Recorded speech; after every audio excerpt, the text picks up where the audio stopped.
You relax, it should be scheduled just like when you work.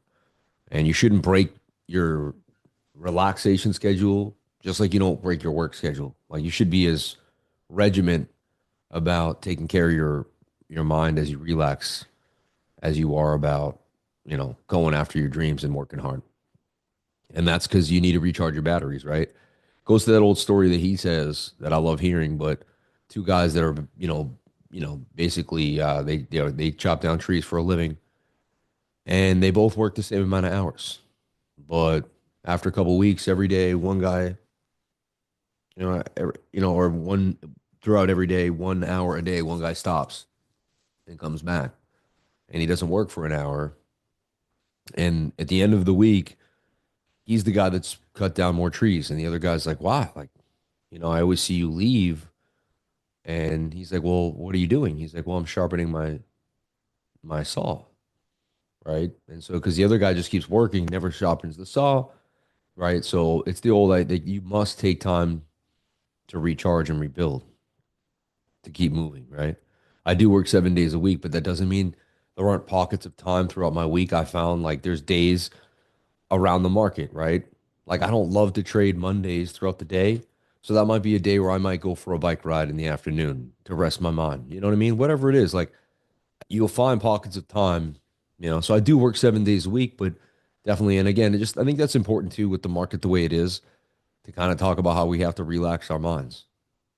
So I think it's like, what if, this probably, I just hope is not the case, but like, it could be someone's last week of their life and all they did was stress this Bitcoin market, and they weren't able to even really be present.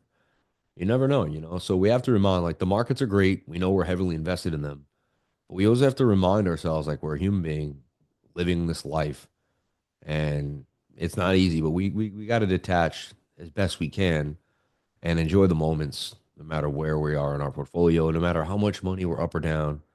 Uh, I used to enjoy the moments when I was working a night shift, and I didn't really have a lot, but I found ways when I took my family on our trips to Long Island, when we took our days. Me and my wife were hiking with my first kid. Now I have three kids. Like I enjoyed those moments. And now, because think about it is if you can't do that, say you're always chasing and always, uncomfortable and then you make money, it would just be even more uncomfortable. Like the money won't make it any better. But say you were really comfortable in your skin when you were broke, then you'll be just as comfortable when you're rich. You know what I mean? Like it won't change you as much because you'll be like, what did I do to feel good when I had no money? It'll be the same thing. I went into nature, right? Like you can't really buy a walk in the park. You might be able to buy some nice experiences, but at the end of the day, the things that I think that make me feel the best are free, right? And those are habits that kept me healthy, no matter how much money was in my bank account. It's something I think to think about. So anyway, let's get into Bitcoin. I like to make sure the weekly screen share is more than just about trading, and it's more about how we're gonna like actually make it. Because the thing is, what they're gonna do is they're gonna make the markets look as bleak as possible for as long as possible. Like this was a long consolidation here. People got bored. And I remember, if you remember, towards the end, people were like, "I'm out. I can't take it anymore." Crypto Twitter, like people couldn't handle it. They just couldn't handle it anymore. And then boom, that was about the time. So they'll squeeze you. They'll squeeze you. Look, I mean, we've been moving 1, 2, 3, 4, 5, 6, 7, 8 weeks. This one took, look how many, I mean, that was 3 months, right? So what's likely going to happen is we're going to continue to go down till we hit the 21, hit 87, possibly go to 80,000. That's just the likely scenario. Could we wick all the way to 72? We could. All these things are possible. It's Bitcoin, so it's likely we get front run. The only thing is, this is the first time in my life that I've seen bearish divergence on the weekly for Bitcoin, and I'm going to act like, oh, we're going to continue on a bullish rally. So I just, you know, boom, we break out, and it's still in an uptrend. You know, here we could say it was in an uptrend too with the bearish div. You could say, oh, but it has an uptrend. You'd say the same thing. Oh, but it's in a beautiful uptrend. I don't know. So, and you can look at this on any asset you want. Like anytime you see bearish divergence on the weekly, which is a swing down on the RSI and a swing up, And I've been saying this since like these first few candles here. It wasn't like we talk about this every week on the screen share. I talk about it every day. There's like hundreds of videos now of me saying this because I do it every day for a month now. Anyway, and I remember even when it started to pump, I was like, man, I love it. It looks great. I'm bullish. I said we're above 97 too. See, I'm a support and resistance guy. Like I'll flip bullish the second we get a support resistance. I'll flip bearish the second we lose it. It's pretty simple to me. Right now, like we still have a support. So like the bulls are still hanging on by a thread here.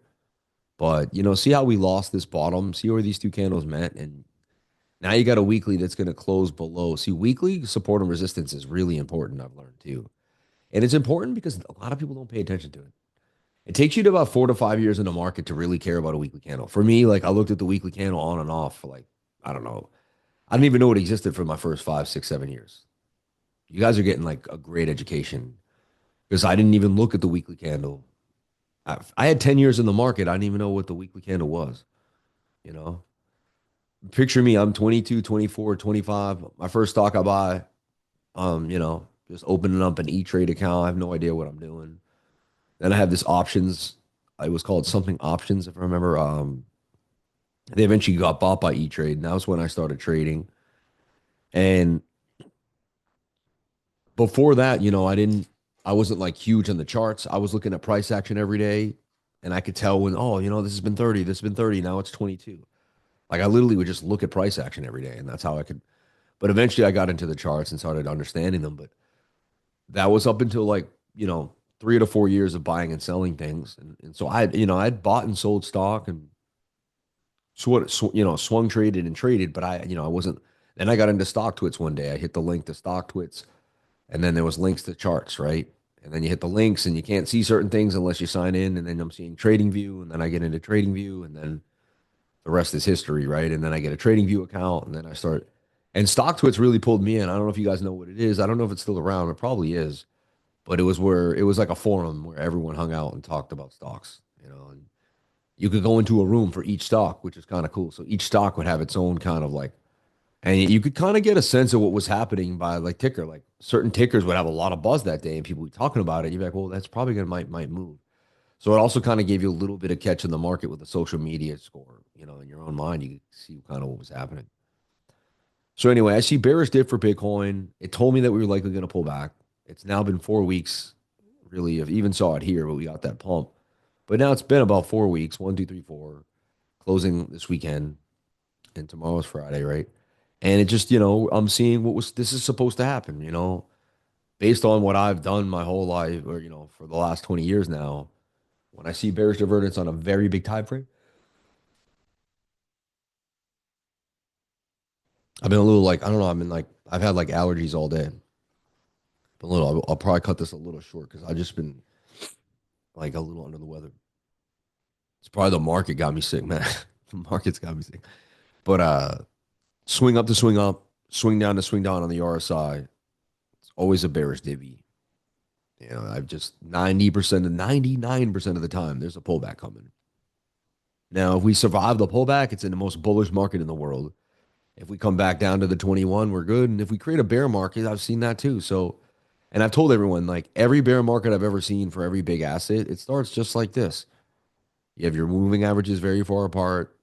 You've been on a massive tear for a long time, and then the RSI gives you a bearish divergence. So I'm not trying to tell you this is the beginning of the bear market. I'm into the trend, and as I said before, low, high, higher, low, higher, high, higher, low, higher, high, higher, low. We'd have to take out this trend. The sad thing is, though, if we did come and take out that trend, we'd be dumping. We'd be dumping. Everyone would tell you, we're going to bounce, we're going to bounce, we're going to bounce, we're going to bounce, we're going to bounce. And then everyone would be like, oh, we took out the low now, bear market, you know. So in my mind, like, it's never a bad thing to take. You could, what I like to do is look at weekly support and resistance. Like me, I could sell some positions right now, take some money off the table. If I had tons of money, say I only have what I'm willing to lose in the market. Okay. And I'm being honest, I'm not, and I still would be devastated. It wouldn't be fun if I lost what I had, everything I had. But most of my money is in Bitcoin too. Like, you know, about 60 to 70% of it. So if the whole market tanked, I would just hold in my Bitcoin. We'd come back. I'd hold my main coins, and I'm sure 4 years from now, like I'd recover and be back in again, and I'd swing trade and I'd still trade and I'd find opportunity. And even during all that, there would probably be a new coin that comes out on virtual, some type of AI agent. Like I don't see AI just being like, oh, I'm just not going to make coins anymore just because, uh, this could be something different, a new era of trading. And every year there's so much more opportunity. This last bear market had way more opportunity than the last one. So even if that was the case and we did have a bear market, it wouldn't be the worst thing in the world. There's still so much opportunity in crypto.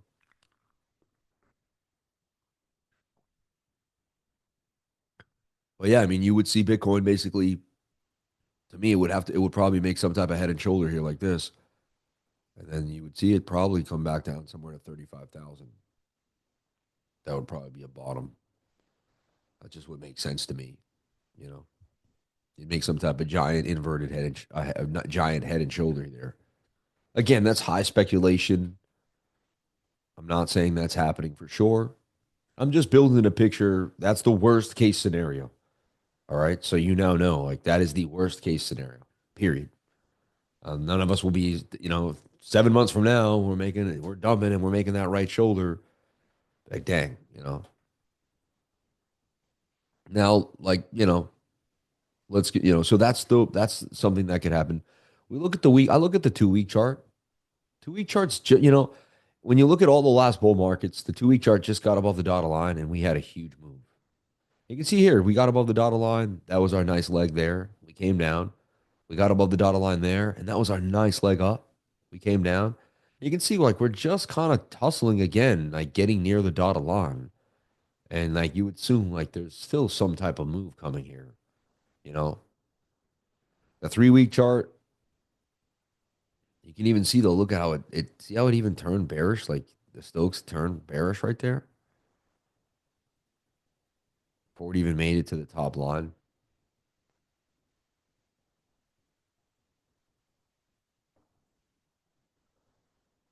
And we did cross, you got a bearish cross and these cross the top line. I mean, that's usually a pullback for on the weekly. And that usually is going to take you another because now the weekly usually and when the Stokes get in the middle, in some random bearish scenarios, they rip in the middle. But like 90% of the time when they're in the middle, they end up at the bottom. Bottom, bottom, bottom, you know, bottom. This one was still hit, but it came shallow. But so it tells me that like we have like 5 to 6 weeks of pullback. Like, and again, I could be wrong, but this is just, I'm showing you what you would obviously find out if you sat in the charts as long as I did for the last 10 years. I'm just fast forwarding your mind. Like, if you were a simple human that did simple deduction and you knew what you were looking at and you did this as much as I did, you would say, here's the probability. This is what happens. You know, you can see any big trader too, looking at things on the daily.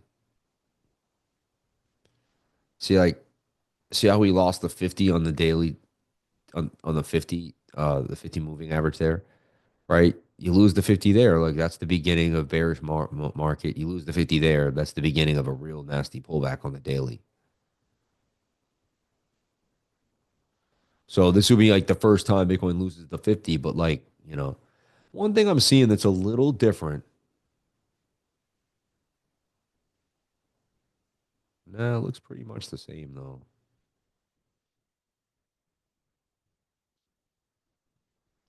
A little different, I'd say. See how flatline the 200 MA is here? The 200 MA still looks pretty hungry. And moving averages tell a story. Like it still looks like it's headed somewhere. Now, if I throw away all the TA that I've done in my life and I just read the cook and I just, read crypto Twitter and eat the cookies and drink the Kool-Aid, then it's like, no, like this is the biggest bull run of 2025. Trump's gonna get in and we're going to the moon. And in the next few weeks, everything's turning around and we're pumping to the upside, right? And this is still a higher look at the daily, still putting in or attempting to put in some type of like double bottom there. And we're going to reverse here. And this is all just, a range that we're in. And this is really a giant double bottom. We're going to break out of it, and we're all just going to be back to normal again. And just the bull runs on. And we just negate some of the biggest bearish divergences on the biggest time frames that Bitcoin's ever had. It's possible. I'm open minded. See, I'm crazy enough to be that open minded, but I have to be, right, blind. But so let's take a look. So, right now, let's go over the facts. And I have some strong facts for why I believe we could reverse, or why the charts show, forget what I believe, but why the charts show we might be able to get a reversal here.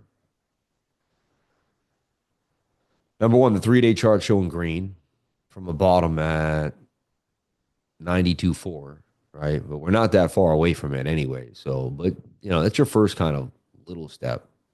And you're very oversold on the stochastics RSI. Like, it's been a while since they got beat that down on the 3-day chart. But that's a bearish engulfing candle that, and you just closed it. Usually it would mean you would have more pain. And to me, right, that's a shoulder, that's a head, that's a right shoulder. You can even kind of put that little there and that little, it's like a complex head and shoulder. Even the 3-day chart looks like it could dump somewhere down there to like 78,000. Look, you have this gap in the VRVP. And whenever I lose a high volume node, especially when you've had a huge pump up, you can usually get a quick pump down. And I've seen this 1,000 times. Like this is how I trade. So like I stopped caring what the asset is. And I've seen this so many times. Bitcoin, I don't care what it is. See, everyone gets so attached to the asset that they can't, they stop looking at the TA. That used to happen to me. I get so attached to the fact that it's Bitcoin that I was like, I'd look at 100 assets that did it. And then I'd be like, oh, Bitcoin won't do it though. It's Bitcoin. And then I'd dump in my face. And I'd be like, man, I knew I should have taken profit. What was I thinking? So I think we have to seriously think about, covering ourselves here a little bit. And I think it's okay to take some profit off the table if you're up. And if again, I'm not a financial advisor, but if you got money in the market that you can't afford to lose, like, you know, and so like there's a chance, again, if you're willing to be in the market for the next 2, 3, 4 years and you can handle even an 18-month pullback, then DCA and ride with me. But if you have money that you can't you know, like I know I'm going to be good if everything in the market goes down by 80%. I'm not going to be happy about it, but I'll continue to move on, right? I have cash, I have real estate, I've diversified enough out of the crypto market that at least, and again, I'm not going to be happy like I'm betting on the market ripping, but I'd have to be like, all right, I'd find and we go from there. And possibly there's some good shorting opportunities that we could take advantage if we see some like really opportunity, if the trend right now the trend has changed. I mean, you have a higher high, right? And you got a lower high now. If you're an ICT student and you've watched ICT, this is that's a failure. That's you know you have one candle here, you have one candle there on either side of a massive candle. I mean that's a swing failure pattern. That's done. You're done. Like that's how if you have two candles on either side, don't make the top of this candle. Like that's bearish. And already it's starting to show you a high, a low, a lower high, a lower low, right? So I don't like being bearish. I just really show the charts the way they are. Some days I'm super bullish and everyone thinks I'm a perma bull. Other days I'm bearish. Everyone thinks I'm a perma bear, right? And people that watch me just know I'm just as much as I can be. If you've been on these screen shares, I just want to see I can see in the cameras here a little bit. I do say I know nothing but the fact of my ignorance, but were you somewhat prepared that there was going to be a dump? Yeah. Or were you all like, did I always wake? I mean, I was bullish, but like, I mean, I kept saying like, this is bearish divergence. Like, you know, now I was hoping that we were going to do one of these and I stayed hopeful. I was like, maybe there's a chance we can pull this off. But like, once you lose that trajectory and you start losing the 200 man, the 4 hour, you know, like it was all hopeful as long as once we lost the 200 man, the four, that's when I was, and I teach you that. Like, I teach you that. Like, you should break the 200 MA should break you psychologically because it's good that if it does, that means you're on. If you're on or off on the 200, I think you're going to be better off. There's other ways to trade. I'm not saying it's the greatest way to trade. Like you could do the 618s, you could do pullbacks, you could do ICT, you could do whatever you want. But I've looked at so many things in my life, and honestly, and I've traded for 20 years, and I've tried what other people have taught me, and I've gone back and forth, and I flipped it, slipped it, and dipped it. At the end of the day, like I've been able to call things that people that use every other thing eventually, and maybe I just take more, I just don't take any time off. So even if they use something better than me, eventually they take 2, 3 days off when I don't. So I still make better calls at the end of the day. You see what I mean? Because of my ability not to take time off. Like you could be a better trader than me. I'll still make more money than you throughout the year because my losses will offset my wins. My wins will offset my losses because I'll trade more. You know what I mean? Like I'll see the huge pump when Bitcoin crosses the 4 hour. Like we've gotten almost every big pump. Like the last big pump, we got it last Sunday night. We nailed it. Like we didn't miss it. And if you go through your Rolodex, and I remember I was calling 102 and 106. I called 106,000 before we went there. Remember when I was drawing the flags in the 15 minute? One of my greatest calls ever. Like we were in price discovery and we were nailing Bitcoin. Like we didn't even, no one else really knew where it was going. And I showed you guys, I was like, I'll be able to see where it goes. Like I'll be on the 1 minute because I've done it so many times. Like the next time we go into price discovery, we'll do it again.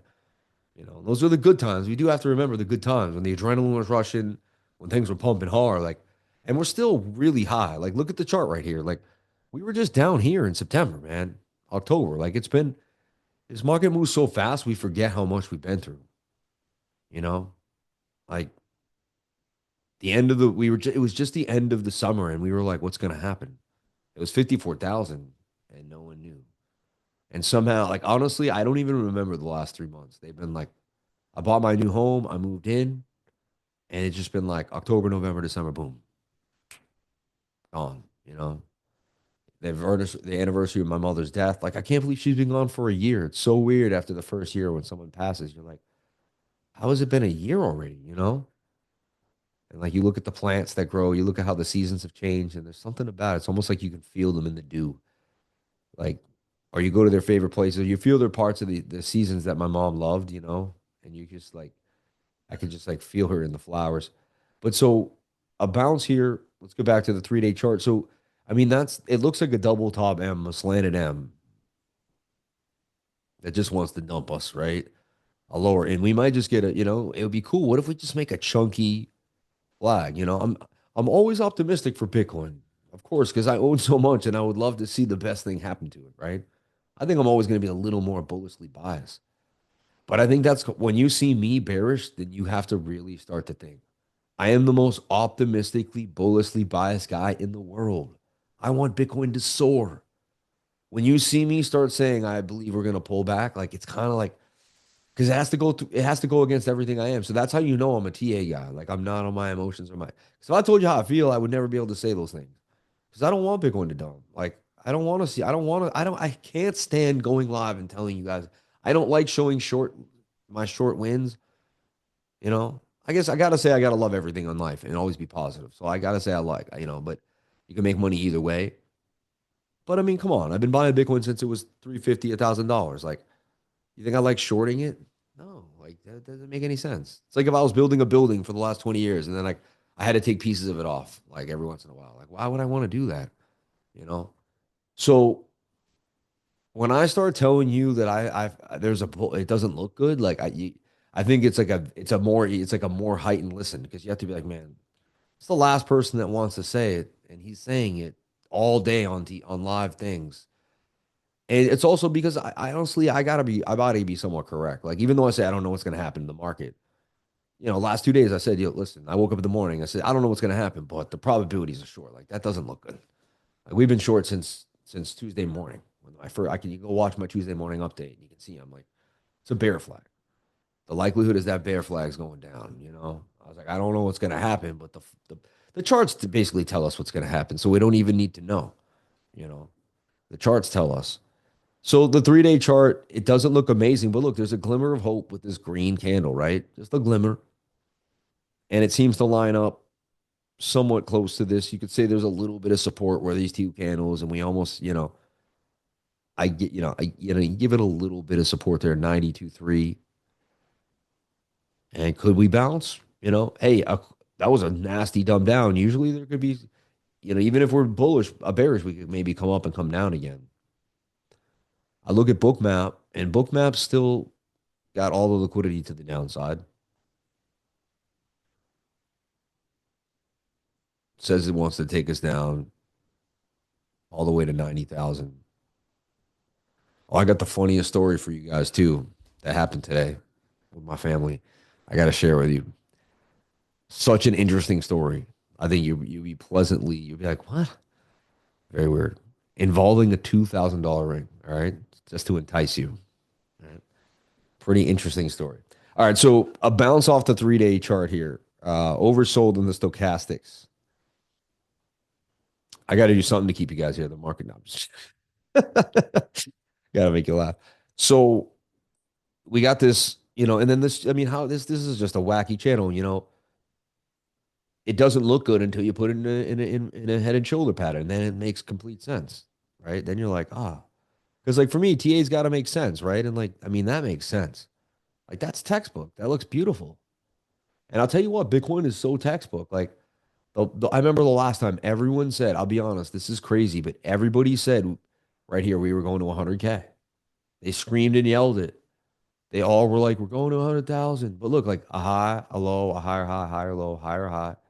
We made a lower low right there. Then we made a lower high. And then if like this would have been me back then. Everyone would have said, oh no, 100,000. I would have said, but that's a head and shoulder. I said head and shoulders break down. And everyone's like, oh, this is the biggest pump ever. Trump's coming in. It's the inauguration. And I would have said, but like, I don't care what the news says. Like, this is what I'm seeing, you know? And what I found is like Bitcoin is almost like the greatest teacher of technical analysis. Like it like does what it's supposed to do.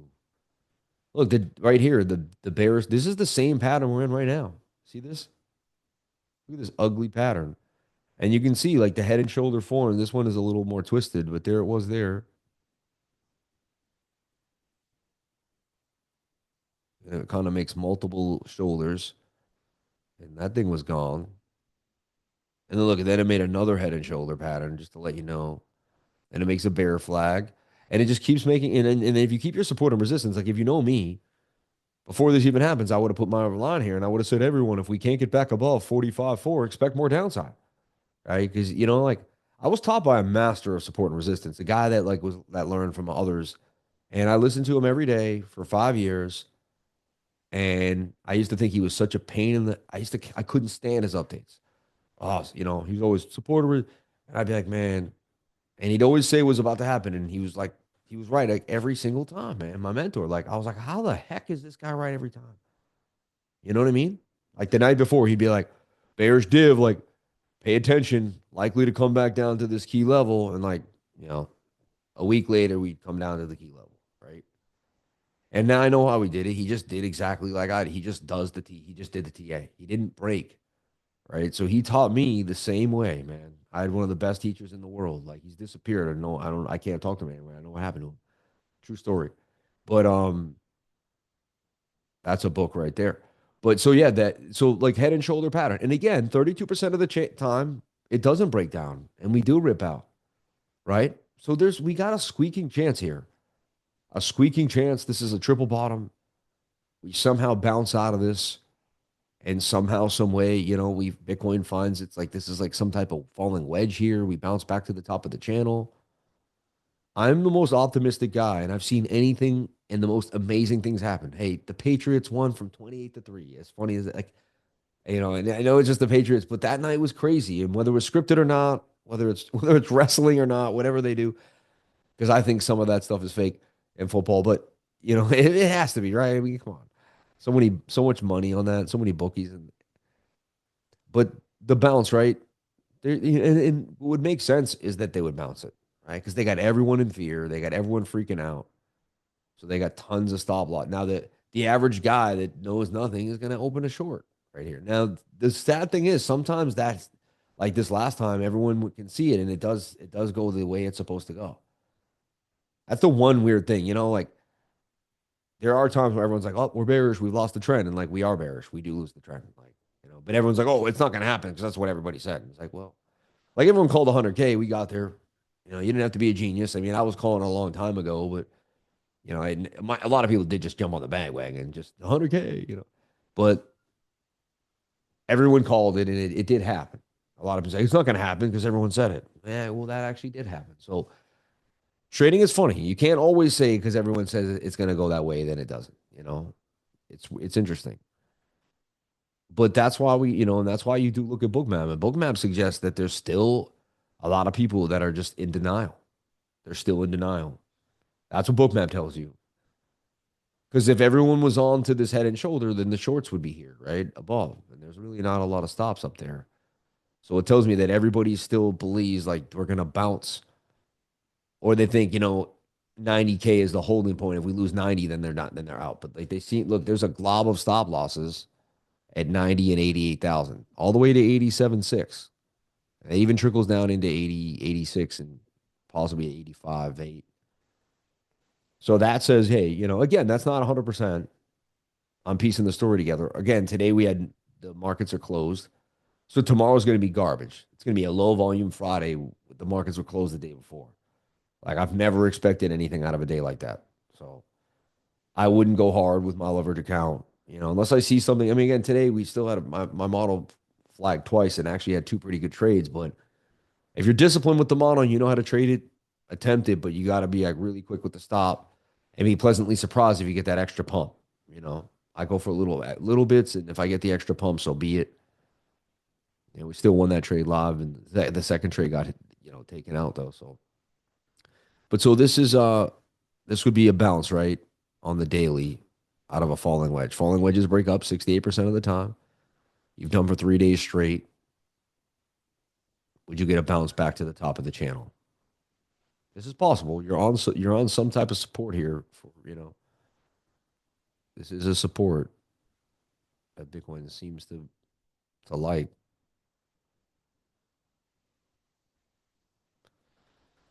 And we bounce up. It kind of defies the fact that head and it takes some of the power away from the head and shoulder. One good thing is, see how you had you are in the bearish side of the MACD in the daily, and you had lack of bearish momentum there. You are pretty low.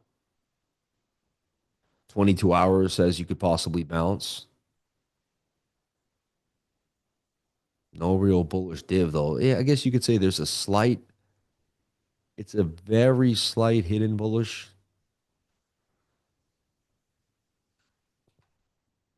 That does swing down from that point there, but no. If you have to, yeah, you have to take this point. No, it's really not.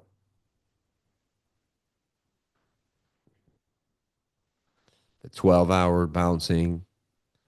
The 12-hour has some almost exaggerated bullish div or almost exaggerated hidden bullish, or like a very, yeah, but they both swing down. I really can't give it to it because it's got to be classified properly. But it's oversold, and it looks, that looks bouncy. Let's be honest, that's like a double bottom right there.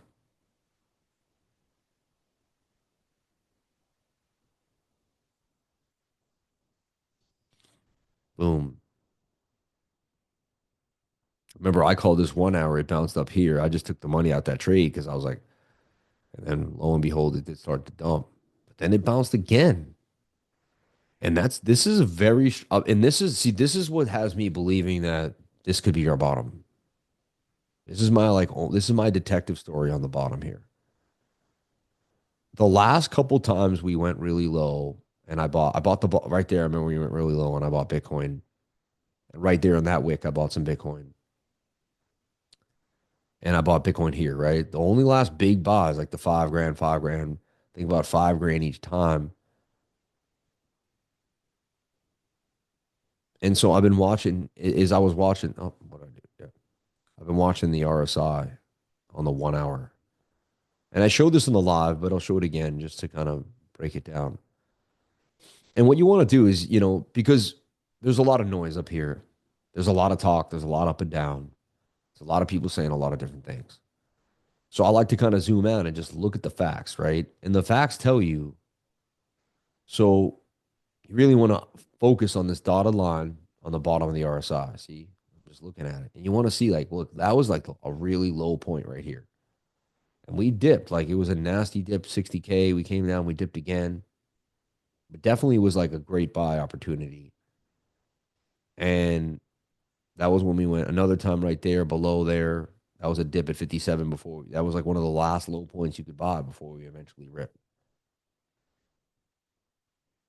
That one wasn't the best. We did end up going lower there, but that one was one of the greatest, right? So most of the time, when this 1 hour gets below the dotted line, it's like a gem. And then look, we haven't really gotten a deep push below it. Right there, we did on December 18th. You can see that was a nasty dump, right? Where we went down as low as we are now, you know. And so and then you got this really strong bullish divergence on the 1 hour. That swings up, that clearly swings down. That's bullish divergence at its finest. And again, many times that signifies your bottom. Like so it says if I slap along here, it's a good chance I can win this trade. Eventually there is a bottom, and the divergence usually plays it out. Look, you even see it here. So there's a good chance that we can catch a reversal, even if we're not that bullish, and we get, you know, again, it looks like we're gonna have some problems. Definitely right there, the point of control for sure at 96, and then right there like 94.8, 94.750, right where these wicks are. That's our next challenge. And as you do that, right, you want to see the 1 minute break the 200 MA. These are these little tricks that most people don't know. And then you want to see the 5 minute look. And look, we're actually at the same model we were at today on the live stream. Isn't that funny? We're right back where I was. Was that it? Where we played it? I don't know where we played it. I think it was right there. That pump right there. Remember, I got out, and then yeah, and then it ended up not being you know. Look at this shoulder, head, right shoulder. Goodbye. Then it made like a little shoulder, a head, and a right. Or it made higher lows. And look, the shoulder, a head, a right shoulder right there, inverted, broke out. Chance that it could reverse. If it, you know, you go for this. If this reverse doesn't happen, then it's kind of a wrap, right? Like this is its last chance to really try to pull something off here because it's at support, came off the demand zone. You could give it a triple bottom here, and it could defy the inverted head and shoulder. It starts to take that inverted tonight, and then it's usually going to take. It's going to start taking the target then. I like that's an interesting trade. I might actually scalp that, but it's just man Thursday night.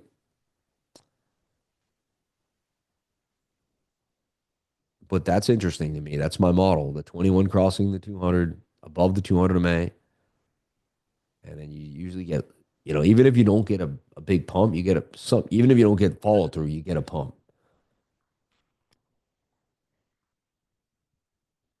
But at the end of the day, like so, I'm looking for a reversal on the smaller time frames, but we got to get back above 94.8.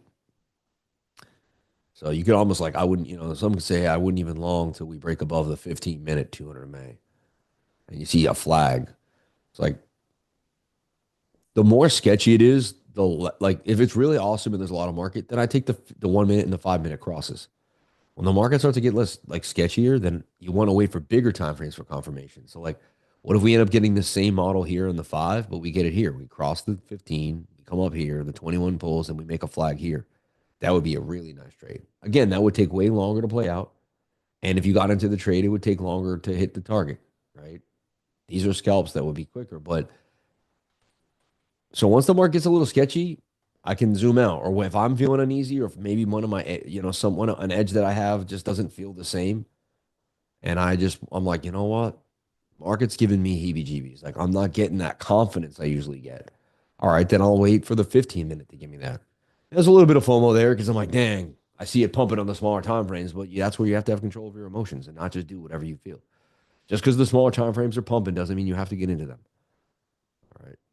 And that's something I have to tell myself too, because I scalp the small time frames a lot.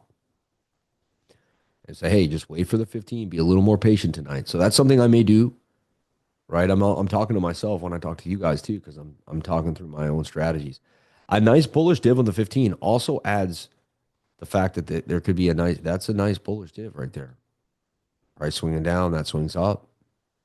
That could be our bottom right there, 91.4. There's a chance. So right now, the Bears are in control. Right? I didn't just tell you we're definitely reversing. I showed you all the scenarios. And what do I say is going to happen? I mean, yeah, because we're above the 200 man, the one and the five, there's a chance we could go for the 15, and there's a chance we can reverse here. It's in the cards.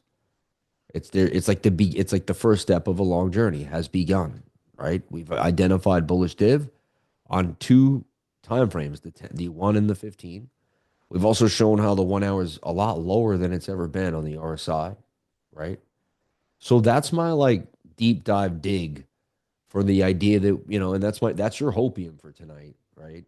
If you want to put it in your pipe and smoke on some hopium. I think everyone needs a little bit after the last few days. But yeah, there you go. Can you blow O's, Dave? So that's what we're looking at, right? So I don't know if I'm going to jump into a long with just, again, I was always picky growing up, right? And I'm picky about my trading now. Like, why trade days that aren't the best? You know, you may find an opportunity and maybe the funniest thing is days I might find I don't really want to trade. Maybe a day you may make your best trade. Like everyone's different and we're all coming at it from another perspective. And you know what I mean? Like everyone's trading journey is completely different. But for the most part, I'll tell you when I believe there's the most opportunity and when the market's more likely to kind of hunt you out, right? So we're seeing a little bit of bullishness tonight. Chance that this does kind of begin to turn into something. I mean, we got the beginning signs. If you reversed, right? If you had a reversal, you would have bullish divergence on the 1 hour. You would find some bullish on a smaller time frame, and then you'd be making higher lows and breaking the 200 MAs. Again, the break above the 200 man, the 1 hour, we did 1 minute. We came back and retested it, but we were gone. Just like today, look at that was the trade of the day right there. When we got above one candle, boom. That was it. It was like a 1 hour trade. It was just perfect. And then short it when it fell down.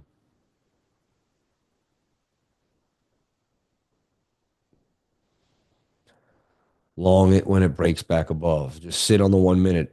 It's just crazy. So we're back here, and I see some possible bullishness here. I'd like to wait for the 15 minute to get above that 200 MA. That would show show some signs of bullishness.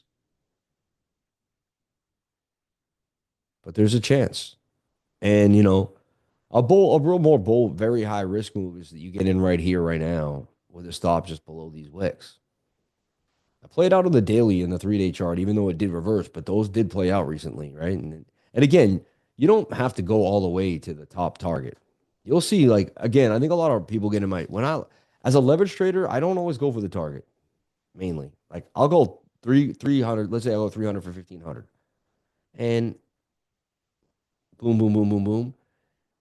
Let's just say I'm about to go to sleep and I look at the chart and like right as I'm looking at it, I see boom, a huge candle rips. And like I've been in the trade for an hour and a half and I'm up $800. I mean, like when you make fast money, it's kind of smart not to wait for your target, man. If you trade a lot of leverage and you'll see like a lot of times when the candle's really quick, it's usually just a short squeeze that may come right back down to where you got in. You know, if you're not ready for that, that's why I tell people like if you're not ready for all this type of up and down crazy, like your leverage is gonna chew you up, man. You're not ready for it. Like you think you are, but you are not. I'm telling you right now. Until you demo trade, until you use your own money for a while, like small amounts, like can you double $100? Can you trade with $1,000 for a month and still is there $1,000 in that account? Do you have to go keep putting more money in? Like you're a good trader if you can just keep that same $1,000 and make 100, 500 trades and maybe not even lose any money. That's for me. That was the first step for me was in like, I could keep a account even. Then I was like, all right, what am I doing now? All right, tweak these little things, tweak. And then the next thing you know, oh, I'm $5,000 a month. Then I had my first $10,000 a month, right? And these things are not easy. And you might have an $8,000 loss one month and you got to come back again. But what did I do wrong? What was I? You know what? I hedged my portfolio 5 times where I put in 60% of my entire port. And those trades didn't go well. And had I not done that 5 times, you know what? There's no way I would have taken the hit that I took that month. Well, I tell you right now, 90% of the time, your losses are because you're taking weights. It's like you're in your zone, and then one day you decide to just kind of go right out of what you usually do. You just like you triple the ante or quadruple the ante, and that's the one time it just for whatever reason, the trade that usually plays out most of the time for you doesn't. And then you're not now if you did that every day, that amount, you'd be all right with it. Like let's just say you're normally trading 1,000 for 3,000 and you're down 800 bucks, you'll handle it. But if you only later trade 100 for 300 and then you're down 800 bucks, you're not going to react to it the same way, right? You might then get yourself revenge trading. You might rip through 2 grand when there was no need of it. So, and again, I'm telling you, I've done all these things. I did this 5 years ago. I've done it, 4 years ago. So, and I can still fall into the same trap. It's about, and that's why if you see me, it's about being disciplined. It's about being disciplined. It's not about how much money is in that bank anymore. Like for me, I want to see take 5,000 to 20,000.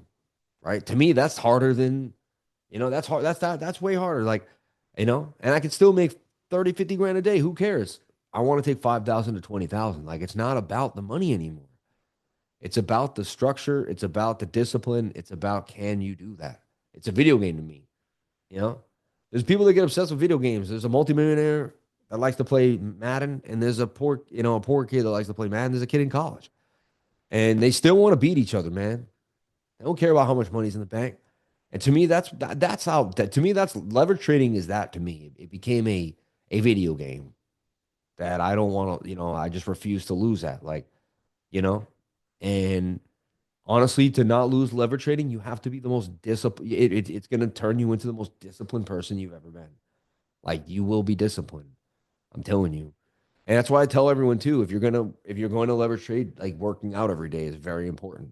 You got to get the mind centered and you got to have some type of routine, because if you're just going in and out, like, and you're up and down and your adrenaline is, I think that's also going to throw you off.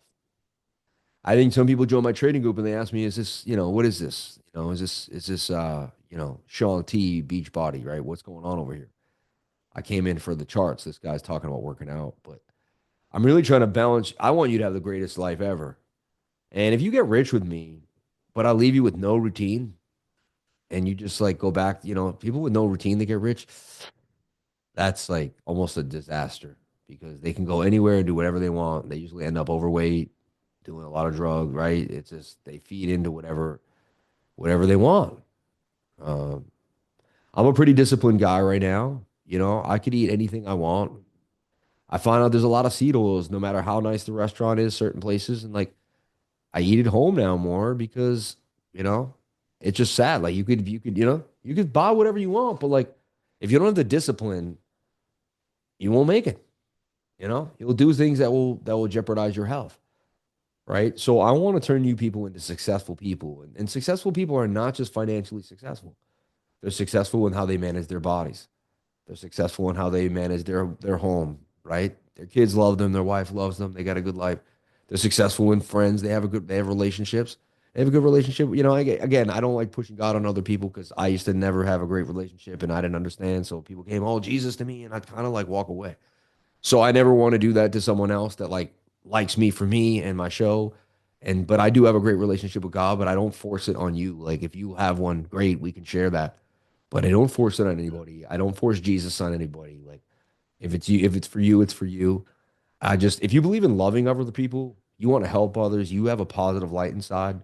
I just think that's somehow I believe you'll be guided to God. So it's weird though. I listened to Jim Rohn and I never got to meet the guy and I never spoke to him. But and I never realized, but randomly, like, God will come into his lectures and like my connection to God will help what he's teaching me become even more valuable because he's telling me things that make more sense. You know, he's like, your destiny is to be amazing, not to sit in the corner, not to worry, not to be sad, not to worry about your life. Look at this pump here. And he's like, and God wants you to be amazing. So Again, see, when you break above the 200 MA, it's just like, it's clockwork, this stuff. I could have been scalping that right now. And then you'll see, look, a golden cross coming, right? The 50 coming for that. So here, you don't have to grab. And again, never chase. Remember, if you're not buying when price is near the 21, you're buying close to like, you know, I mean, sometimes it could be 30% through the pump and there could be more pump coming, but most of the time you just miss the short squeeze. Specifically on a Thursday night, like likely you just missed the squeeze. 21 will come back to price now.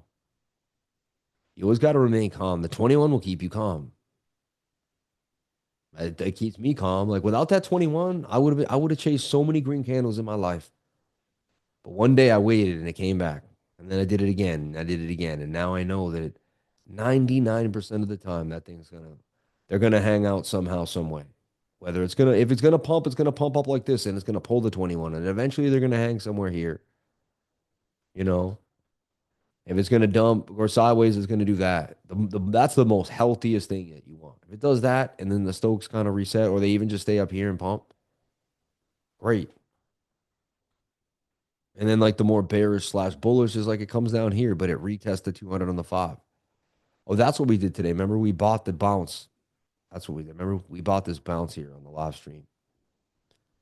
This was the trade I made right here. Remember, I bought that bounce and then I sold right there. It's crazy, right? Like I made like, I don't know, 170 bucks. I sold, I think, this candle. It took about 8 minutes or something, right?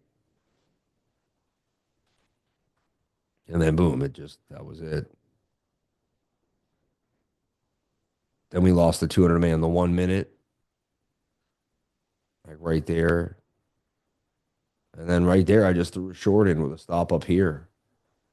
And then I had to go drop off my Hyundai because it needed like a recall or whatever. And I came home and the short was coming back up and I took some money off it. And then I had to go back and pick it up. And then here we are. And then I played with my kids a little bit. And then here we are. So bang. Nice pump though. And that's why I trade this because it could be the worst market in the world. Like these little scalps play out. You do have to be quick about it. Like again, this could end up being the bigger pump, but I don't usually care.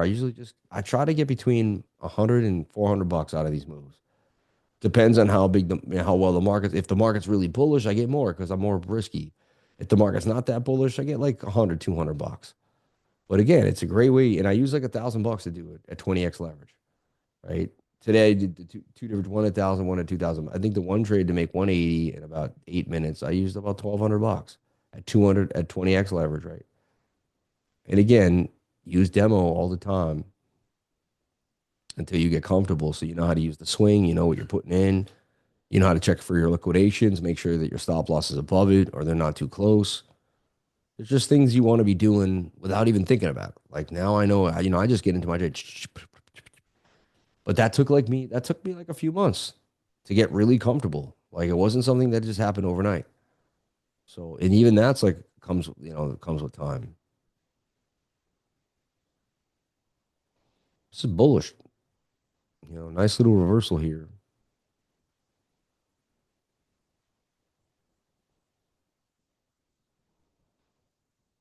One thing that you'll have like at the beginning, you have a somewhat of a hard time is you'll be juggling the 15 and the one, and sometimes they'll somewhat contradict each other.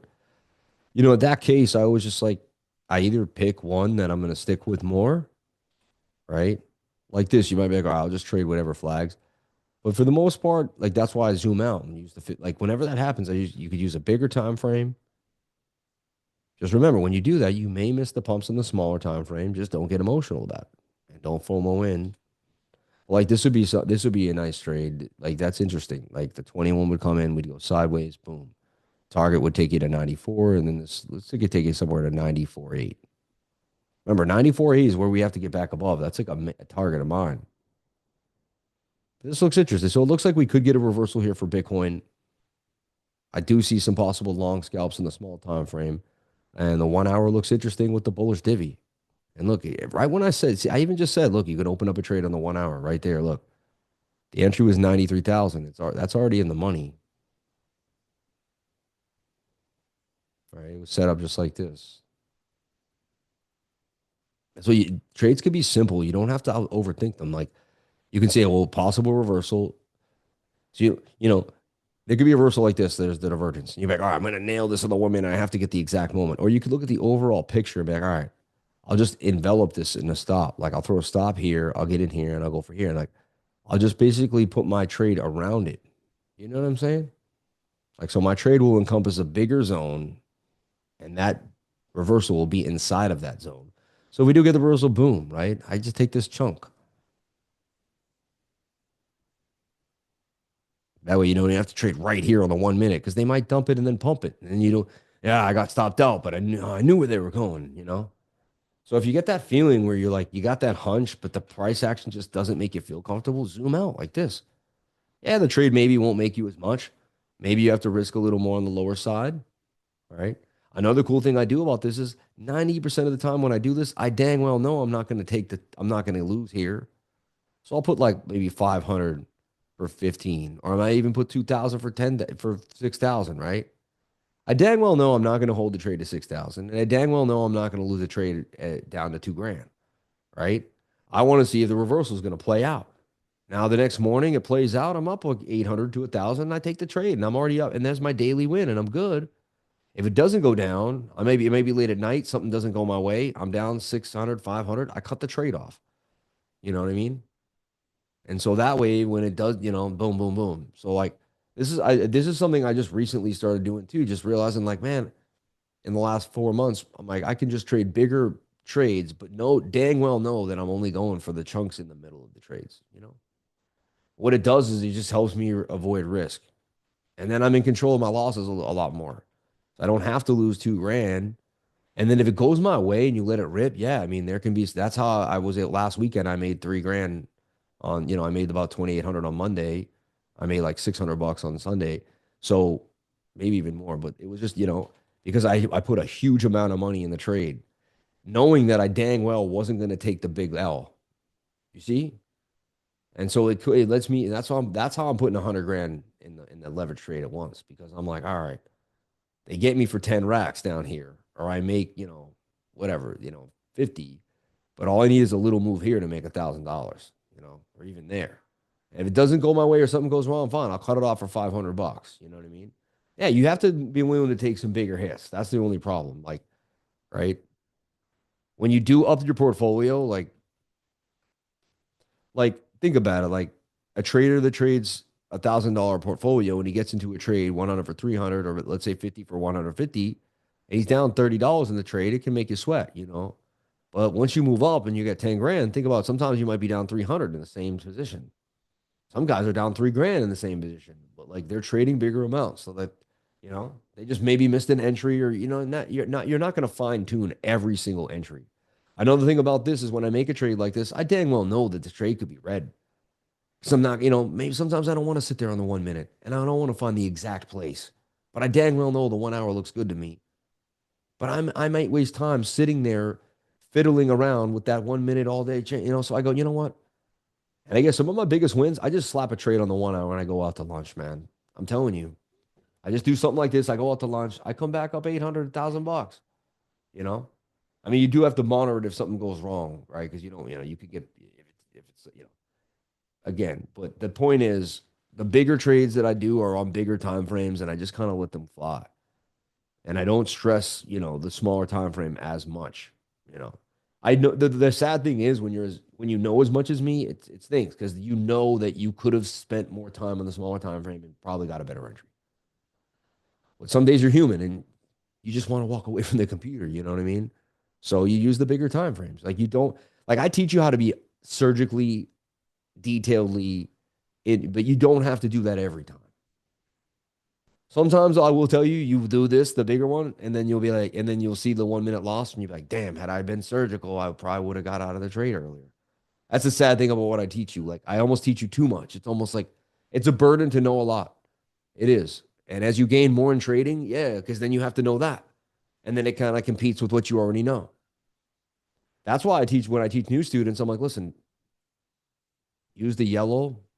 Like, look, a new student, I could have said, hey, go to the 1 hour. When Bitcoin lost to 200, open up or the yeah, open up a short, put a stop loss up here. Like that person would have made a bunch of money, man. The first trade of their life. I just met the crypto lifer. He taught me the 200 MA. I made one trade and I caught the short, you know?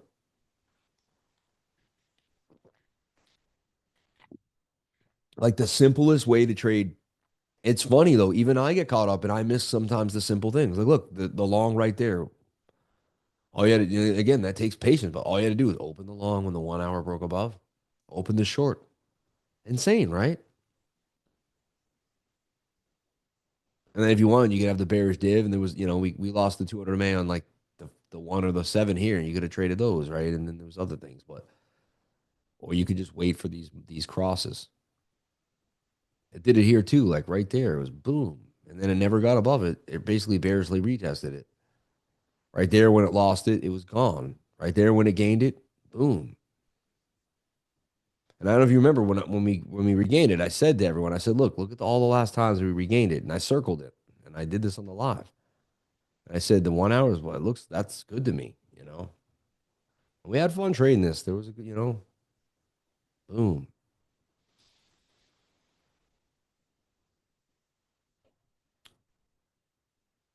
So let's see. So let me get my last and final like what's gonna what do I see happening? Honestly, I wish I could tell you guys exactly what's gonna happen to Bitcoin. And usually I'm a little like this is it, but like I like look we're at the precipice of a head and shoulder. We either break out of this and they save and we get our butts saved here, or we go through some pain. I'm being honest. I'm with you all. I'm not a psychic. I somehow have some type of little edge here that every once in a while gives me a little bit of window that most people can't see. Like I could tell that there was going to be some type of pain coming based off the divergence. So I got to be a psychic and know what's going to happen. Are we going to bounce? Or and like I showed you, there's a good sign off statistical analysis and technicals, but statistically that Bitcoin could reverse here. There's a sign because of the divergences on the 1 hour time frame. It's very strong. It's been a long time since we've seen it that strong. Resistance at 94.3, resistance at 95.9. A double bottom. Look at that, right? So it takes a lot of guts right here. But there, a long right there. I took the long here, thinking I took that long already, and I had to get out pretty early when they started to lose the time, the 1 minute 200 MA. I said I'm not going to hold that. So I tried to already ballsy call that long on my own, and I was like, man, I thought I had it too. We started rip. I was like, man, I think I called the everyone wants to call it the actual bottom, right? Like it's just like there's something. It's like riding the bull. Like I want to stay on the longest. Like it's just like it's like yeah. As a trader, we all go for these little Easter egg hunts there. But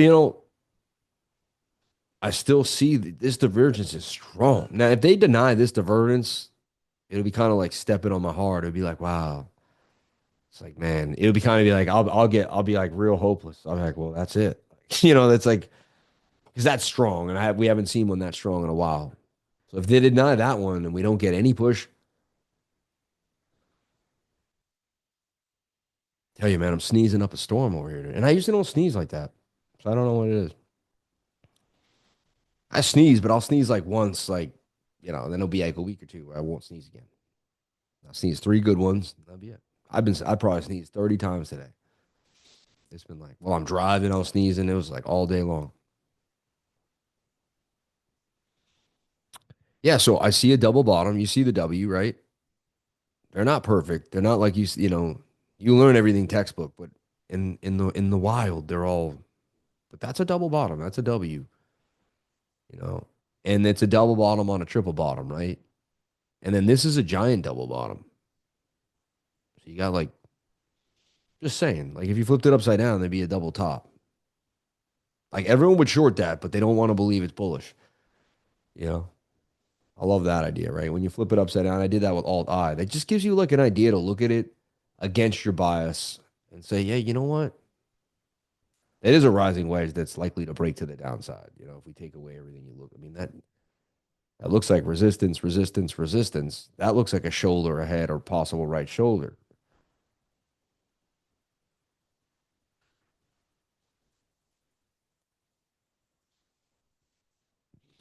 So I see a possible move to the upside for Bitcoin.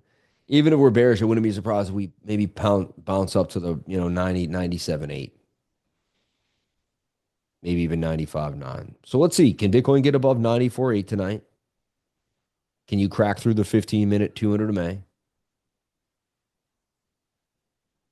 Does the 5-minute make a nice flag here? Stay above the 21-day moving average and get a nice pump? So you have some scenarios here. You could take the long on the 1 hour right now with a stop below the wick. All super high risk. I have to be honest with you. Like, if you wake up tomorrow and you get stopped out, you can't be that pissed about it. Like, you're trading a Thursday night. All right. So don't get mad. Like, Sam's call didn't work out. We're trading low volume on a Thursday night after the market was closed last night. Right. And I'm attempting to call like a historical reversal on the greatest asset in the world. But we will do it. you know, in a tiny trading group in a corner of the world, where we're all with people from all corners of the world together on a little Zoom, a little Zoom lit by candlelight. So, Dave, don't jump off the stage, man. All right, we're not crowd surfing, dude. Calm down. he's gonna break somebody's face. He's gonna rip that guitar off the wall. Oh man, this is great. I don't know what I'd do without you people, man. I'd be in my room by myself. That's why I would be trading alone all day. So we crossed the. You guys keep me sane. Thank God. Appreciate it. Donate to the Sam Sanity Fund, right? So can you cross it? Can you cross the 200 MA on the 50? And then looks this looks bullish to me. This looks very likely. I study this. This is my model. It looks nice. So there's one trade, the 1 hour, right? Another trade is this flag. Another trade is wait for the 15-minute to cross the 200 MA. Another trade is no trade at all. And just, we're all in huge spot bags. I mean, just reverse, please, dear Lord, right? You know what I mean? And like, let's wake up tomorrow with a little bit of hope. And so, like, you know what I mean? That's like really what it comes down to. So, those are all your options. And I think I gave you a bunch. And yeah, if you want to scalp small time frames, the 1 and the 5 look pretty lively. The 15-minute looks pretty legit. The 1 hour looks like it could give us something. And don't be surprised if we don't get back above. Like, we could get rejected right here by the 15-minute 200, curl down, roll over, see some type of descending. Then we'll lose the 5-minute 200, and then we'll lose the one, and then you'll see us just right. And remember, if we lose this support, like, it's likely we're gonna like it's probably gonna be a red candle, and it's gonna be probably like I don't think it's you might get a bearish retest, but it's probably gonna be a pretty little quick fall. And I could wake up pretty fast too. Like, people are gonna jump on those prices, 86,000. But remember, everyone keeps telling you, like, buy the dip. Blah, blah, blah, blah. It's just be careful. That's all I got to say. One step at a time. The only thing I would do is buy a coin that I really like SWE or something that's super strong, like a little more SWE, a little soul, something that I felt like, a little Ondo, like something that has some real backing that I really think is strong. Like, that's the only thing I would be diving into tonight. All right. Everything else I would be taking a little I'd be observing the market. So that's what I'm doing. All right, let's talk about some things that we changed up. Anything happened on the week here? And brutal, right? It's a brutal beat down there. Not too bad. Portfolio down 1% on the day, 6,800. But this is like UTC, so it's like already the next day. We'll see where that ends up. I mean, look how low they made the fees too. The fees 0.025. Anyway, so I'm tethered up for 37. Ondo, wow, that was like 60 grand just 2 weeks ago. Render is holding really nicely. Deep book. So I got back into deep book with about 18,000 and it popped up a little bit. So I bought back into deep book protocol. We'll see where that goes. but it just looked bullish to me. SWE, I put $14,000 into SWE like 3 weeks ago now. It's still 15.8, if you can believe it. So somehow during all this, I wish I put my whole portfolio into SWE. Had I sold everything and put my entire portfolio into SWE, I'd be doing great. It would have covered me completely, right? I'm still holding some Doge, still got some Bitcoin. I bought, there's 13. I'm always adding to BTC, always going for my next BTC. There's another 0.14. Eventually, I'll grab another one over time. And I still hold my Arkham, my Wild. A lot of these coins are actually up from where they were just 3 months ago, right? They made that big move. I bought about 9 grand worth of cookie. That's down 1,800 pretty fast. But I want to use that hopefully. If the market dumps, then I may have to limp out for 6 grand. But if we do well, right, and we continue to go, I'm going to stake that, right? I'm going to actually send it, stake it, and then I'm going to use it to get the information on the cookie site. Still got my Jasmine, still got my Nalasana, and still have all the coins that I bought in the bear market. My DGen actually that I graded that bag. Palm my eyes is actually still up from when we got in. Bought some Sui agents. All right. I put about 3 grand in there. It's pretty right where it was. We're watching that thing. Um, and that's Sui agents, but there's also Sui AI agent or whatever. Uh, Still hold my Maneki, Layer AI, still Aurelio, Myro, TokenFi. Like I haven't sold any coins. I still hold everything that I believe in. We still have a bull run, and these coins are still going to pump. So if not, a lot of these things will turn to zero, and who knows what will happen to them. Kind of sad. So put what you're willing to lose. I like Ether, right?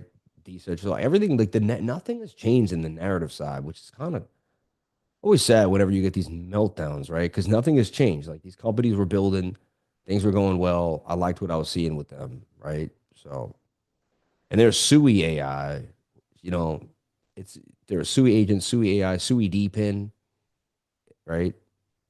So I basically aped in a bunch of these little coins. This one's actually still up compared to the rest of the market. Let's take a look at those.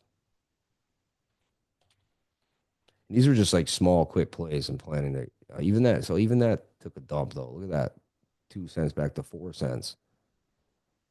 It didn't matter, man. Everything took a beat down today. Sui AI. This one, for whatever reason, is holding. Like, even enough people don't know about it, so it can't get sold off. But this one's actually still holding tight, you see? And that takes me into like our whole AI agent world, right? Which was like, that's what we were doing before all this kind of went down. Sentio came back to the beginning there after the pump. Morph AI got a beat down, but not too bad. Morph AI is holding pretty nicely. Ava AI, for some reason, is just still at an all-time high. Like, I don't understand, man. Like, I was like, I should sell this. And then today I was like, yeah, it's going down. I should sell it. And I actually went to go to my Phantom Mall and I was like, I should take the profits, man. Do the right thing. And look, it's at an all-time high. I just don't, right? Whether it's just, I mean, that's my speculation that these things would pump regardless because the coins, it's a AI that's going to keep working all day, sending out tweets, talking about how great it is, right? Come check me out. So I feel like it could just outwork people, even outwork our emotions. I don't know what's happening with this thing. I got in down here. It's out of control. This might end up pay for all my losses times 10. You know what I mean? It's just like, that's why I always speculate and I have my hands in all different pots because I never know when something's going to rip, right? And again, it's one out of many, but a lot of these were 100%. Even RAI was up huge. And again, if Bitcoin just even just, if Bitcoin just bounces, that's the cool thing about the AI agent space and these spaces. They'll bounce quickly. Like all they need is like 5 or 6 days of Bitcoin bouncing, and they can do 5x's again, like quick, quick, quick, quick. And then it's like they pump, pump, pump, pump, and then Bitcoin. Oh no, no, no. Pump, pump, pump, pump, pump. So I'm not selling a lot of these either. I'm seeing where they go. Right. I definitely want to sell. I might take my initial out of AVA AI soon because it's getting pretty crazy. And we'll find more and more of these, and I could send more at you. Right now, I'm going to calm it down until we find out what Bitcoin does. You see what I'm saying? So you're not going to see me on my like 5 hour deep dives all night, spewing AI agents at you guys. But that will happen, right? But tonight, I'm definitely going to rest my mind, reset my brain after this crazy reset, get ready for the low volume tomorrow. We also have unemployment tomorrow. So like it's just we have like they're gonna hit us with a great at 8:30 tomorrow, right? So I say get a sticky, put it on your screen. That's the only way I can tend to remember these things, and I do it for a living. Because like your mind, right? You'll be watching an AI agent video while you're scanning something while you're looking, and then you'll get right back into your trade and completely forget it's Friday and completely forget it's 8:30. It's happened to me. I've told you guys it's 8:30 on Friday, and like 10 minutes later, I went to open a trade. I'm like, oh my God, like it's I just forgot about unemployment, you know? So if I put a sticky on my desk right below where I make my trades, like as I'm going to make the trade, like it says like 8:30 Friday, unemployment, you know? So for me, it works. You do whatever makes you happy, but I think a sticky on the screen is like kind of almost full. It's foolproof for me, you know. I need it to be because I'll mess it up.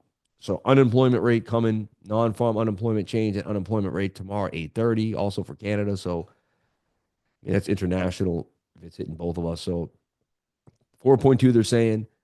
I say it comes in at like 4.1 or 4, right? Because the data's been great. You know, if it could follow suit with all the other data we've had, it should come in pretty nicely. Unemployment claims here were less, way less. So how the heck could the unemployment rate be high? It wouldn't make any sense, right? So we'll see though.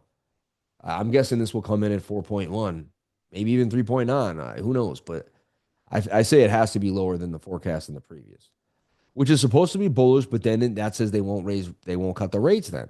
And if they won't cut rates, that's not good for risk on assets. And then like the dollar goes up, and then so it's actually bearish for us if that, you know what I mean? It's weird. It's so we kind of want bad unemployment rate in a way because then you want him to have to cut the rate. If unemployment goes up, then he's like, oh, we have a strong economy. What they're gonna realize is we have a strong economy, but they're still gonna have inflation. You know, you might get deflation, which is even worse, man. So anyway, that's a whole nother story we could get into for a long time. So yeah. So I that kind of concludes the night. And there's some hope for a bounce here, everyone. I gotta say, there's the small time frames that give us a 68% chance, right? You got a falling wedge, you got bullish divergence. So they got a chance that you punt, that we kind of pull we can make this move. And we got triple bottom in the bigger time frames. There's it also doesn't look amazing. Like we have resistance. Like right now, to me, the Bears are in control unless you get back above 95,000. 90, I like 95, 90, 96. Really. Like I'm looking at this right here. Like get above 96,000 right there. Look, resistance, resistance, resistance. First thing you had to do is 94.5, then 95, then 96,000. So it's a high risk play right there. Stop loss below the wick. Me, I may trade the 5 or the 15 minute. I may trade it, but I'm no. Something tells me to just take a chill on it, just because of the low volume and the way the market's been. It's just been an iffy market. They might even come up, rip it down, rip it up, might rip it out, rip it down. You know what I mean? I might be completely right on my move, and they'll do some absolute insanity tomorrow on lower volume. So just I give the trading environment a 4 or a 3.5 tomorrow. So just be careful. It's not a great trading environment. Doesn't mean that the setup and the trading environment are different, right? You have a good setup that plays out regardless of the trading environment, but the trading environment is low volume on a Friday, so just be careful. But this that divergence is strong on that one hour, and I showed you like I don't like to tell you guys what I think. I like to show you the data and let you guys think what you want to think. Like I can show you, look, I mean, you don't see strong bullish div on the 1 hour. It's rare that strong and that low. That tells me that that's got to be a reversal because it's like it's too odd. And I'm good at picking out oddities. You know, I think that's my gift too, is I can see things that other people brush over. That's too obvious to me. So how does that not reverse? Because that's like it took you a lot. And you have to remember, what does the RSI measure? Relative strength index, the strength of the bears. So it's saying like, man, like the bears just gave them like you just drove the car as hard as you could into the wall. Like you tried to rip through the walls. You tried to break this wall as hard as you could. You still somehow could not break this wall for whatever reason. And you went as low as you've low. You used all the power you've had collectively of all this other time. And we're still getting a bounce. At the same time, I'm a support and resistance guy, and I've learned that I don't care how strong your divergence is, you got to get back above the last resistance. So divergence is as good as the. You'll hear me say this. Divergence is because people say, oh, the divergence didn't play out. Like people will do this. I'll teach a student divergence, and they'll find their first one ever. It'll bounce beautifully to the upside, right? They'll have their support and resistance levels, and then they'll find another one, and it'll dump, and they're like, "How come the divergence didn't play out?" I'm like, "It did. It just didn't get above resist the support, man. Like it did play out. Like the divergence will almost always 90, 100%. It will give you some type of bounce, but will that bounce break through the previous resistance? Is what you're wondering.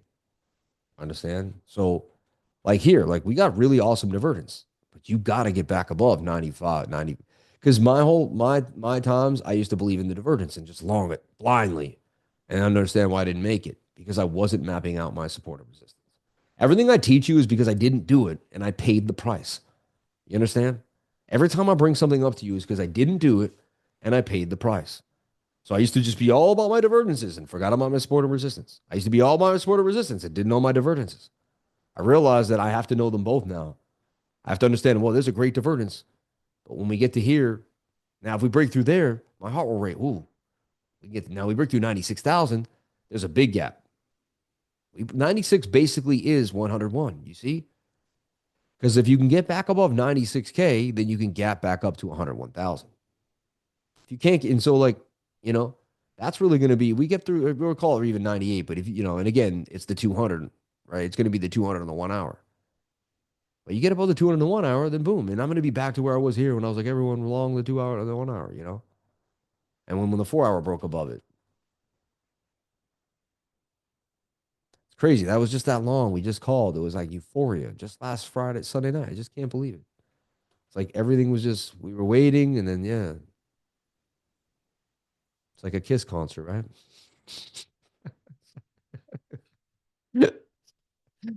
I was like, what do I say? Which one do I say?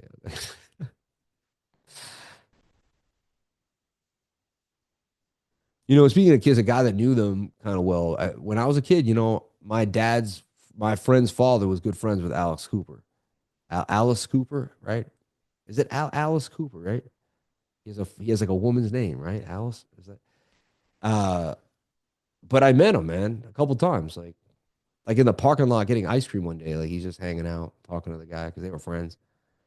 And he was kind of gothy looking then, He was old and like pretty sunken. And I remember going online and like Googling him. And like years later, I was like, yo, I met that dude, like just hanging out. Like he was a famous rocker. And I didn't really, at the time, I didn't even know. I was like 12 or 11 years old. I had no idea who was standing in front of me. I was like 18 years later. I was like, oh my God, like that's who that dude knew. Like it was so funny. So yeah. And the smaller time frames are going to let you know, like if you want to stalk them, they're going to teach you. If you stalk the five, you're gonna flag out. Look, we're doing it now, and like we're probably pumped. That looks nice, man. This is why I always say I don't want to trade, and I'm always like, oh, but it's just like that's my model. A flag above the 200 with the golden cross coming and the 21 touching. I mean, I live for that trade, man. That's it. Like that's me. That's Sam Price right there. If you remember me for anything, remember me for this. Like draw this on my tombstone, man. That's how he traded. That's what he gave the world. The 200, the 21, and the flags, man, and the stochastics. Like that's how Sammy did it. That's what he loved. He was a man of those things. Yeah, that looks good to me. Right. And then I know if this breaks down, if something happens, and if we lose the 200, I'll know that the whole thing is see, the small if we stock the small time frames, they'll teach us where we're going to go. You see? It takes work and discipline. It's not easy. So that's Bitcoin in a nutshell. Tomorrow I'll do my macro analysis. So I'll be breaking down Bitcoin dominance and all that fun stuff. And that video will come out. I'll probably do a little more in depth too. So Definitely watch that video. That comes out every Friday afternoon. And it takes me a while to make that video. I put a lot into it. I actually can't stand that video. I shouldn't tell you guys this, but like my ADHD's like who I am. I'm a mover. I'm a shaker. It's like I gotta sit there after I've already done the live, and then like I'm already hungry. My feet hurt. I'm tired. I'm already like I'm just you know what I mean. The live takes me 2 hours. I'm usually pretty exhausted mentally at that point, and I just dig deep and I do that macro analysis. I started doing it. I don't know, like a year ago or something. Now my team's like every time I try to wiggle out of it, they're like macro analysis video. Like we're waiting on that. You know, edit the team's waiting on that. I'm like yeah. I got it. I got it. So now I've learned just to do it right after the show and just get it done. And that way it's over with. You know what I mean? Like I love TA, don't get me wrong, but it is a this is a job for it's a job. Like I do technical analysis 7 days a week, you know. Like I never like talk about that on like that's the side you never really hear about, right? Like, oh yeah, he actually like this is what he does for a living. Like he's having fun, he jokes around. Like this guy does this every day. You can only imagine how many things I chart a day. It's insane. So I'm just signing into token metrics here. Give me one moment. And we'll still grace the boards here. Oh, and these dumps are great just to see what's strong. Let's see what's strong.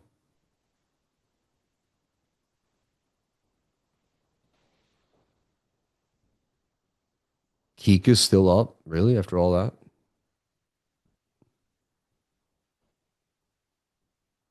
Hyperliquid still holding 20, but finally, you know, but in the last hour up a bit.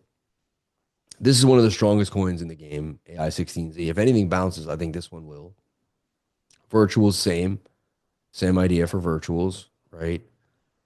And again, you know, you can see virtuals was showing signs of a pullback actually before. I wonder if that's like, you know, some AI type of thing, but wow, 124 for Ondo. Everything kind of coming down. AOIC back to 93. Render is strong. Render holding 7 is strong. XDC is super strong. Look, up 14% on the week. It's really the strongest coin in the game. It's got that connection to XRP, man. So it's hanging out. So nothing too crazy, but you can see a few things kind of hanging in there. SPX, that was up big too the last few weeks. Is that like, I really, is that, I just really can't believe like that it was that simple. He changed his name to Kikus Maximus, and then maybe it just has a tiny. Yeah, the market cap's tiny, right? No, 83 million. Is it really up huge right now?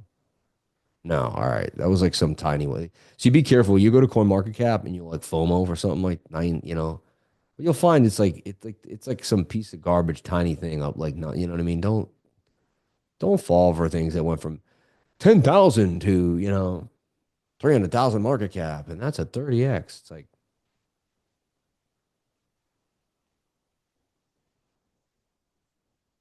that's looking nice. The other 21 keeps coming.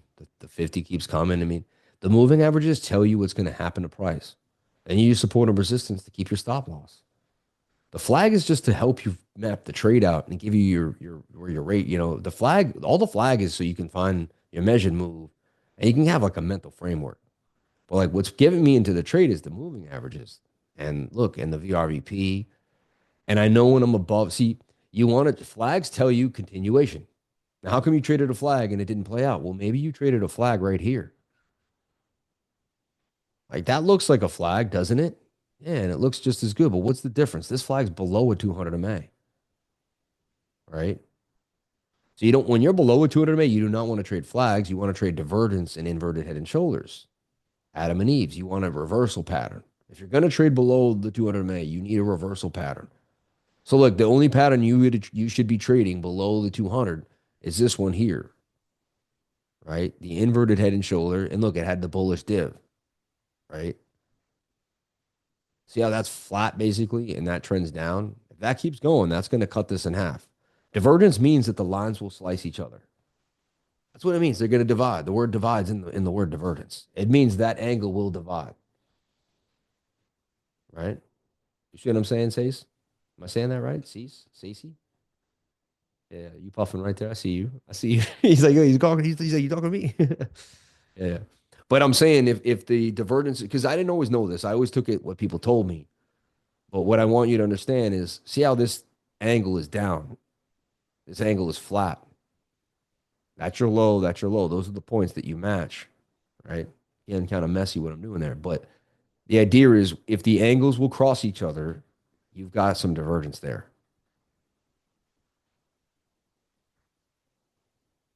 Meaning if that line is flat, I'll get rid of this one. If this line is flat, that line will keep going. Look, somewhere here they'll intersect that trajectory and that trajectory. And then lo and behold, we have divergence. All right. It doesn't have to be traditional. Just always keep that in mind. And remember, if you want to learn my strategies and play them, they work the best above the 200 MA. That's the whole point. The key is we trade trend. The trend's your friend. You don't even have to know how to trade trend. All you have to know is when you're above the 200, the trend has been playing out. Because look, you can't get above the 200 unless you have a trend. Look, here's a low. Look, Bitcoin's dumping. High, low, lower high, lower low. High, oh, look, you break the high, higher low, higher high, higher low, higher high, and then you'll make some type of flag, measured move, the next flag, the next measured move, and so on and so forth, right? Higher high, higher high, until you break this bigger high. Then you're in a macro. The macro would be low, high, low, right? So, and you'll zoom out to there. And that's trend analysis. Understanding that, and that's why I'm like, so I'm basically teaching you how to trade trend without you even understanding it by telling you to wait to get above the 200 MA. That means the trend is starting to play out. So that's why, like, see if we have a bigger move in the trend, we're definitely going to crack this 200. And then I can see what happened in the past. Like this inverted head and shoulder, it gives me more faith that we will crack the 200 MA. Just because I've seen that many times. Like when we've cracked the 200 MA, it comes from a reversal pattern. That energy is still pushing us, right? What is this pattern? What is an inverted head and shoulder? You have to understand. Market, whatever. Market moves down. Bum, bum, bum, bum, bum, bum. We could start with market dumps. Bum, bum, bum, bum, bum, bum, bum. Everyone's freaking out. Dump, dump, dump. Right here, I saw the double top. I call that dump, right? I see measured moves and patterns. I don't jump in randomly on emotion, but a lot of people are just seeing red, right? So they dump in. So a lot of people jumped into a short here. They waited here. They wanted here. They wanted here. They wanted here. They get in at the end. So these are all late shorts right here. Okay. So the market's seeing the people that win, the people that win, the people that win, and then there's the late shorts that jump on it. And where do they have? They get in all here, here, and here. And they're 100x leverage, so they get in right here, or probably a stop loss right there. 100 for 1,000. Oh, this is the one time I won't get stopped out. It's gonna dump. It's been dumping all day, right? These are all stop losses. So they rip it and they liquidate. What happens then? Well, people that are waiting for the reversal that are like freaking out are like, it has to be it. This has to be when Bitcoin bottoms. And so they long and they long and they long and they long. And then a lot of people light long right here. It's like, oh, it got above the resistance, you know? And they pile in. And where do they go? They have all their stop losses here. And so the market goes. That creates I've learned that creates the divergence. So divergence is the liquidations that are, it's the story of liquidations. Like, so then you get the liquidations up, liquidations down. Now, at one point, what happens is they tire out, they tire out the longs. People just don't believe that the market's going to dump anymore, like that the market's going to reverse anymore. And there's just no stop losses here anymore. You see? And the only people left are the shorts. Now, a lot of the shorts could be in profit too, that are just, they move their stop losses into profit. But there's a lot of liquidations there too as well. Because remember, on bigger and smaller time frames, there's people doing everything. So as this started to move, there's tons of stop losses up here right now. Tons of them. And so that's why we have a bullish divergence on the 1 hour time frame.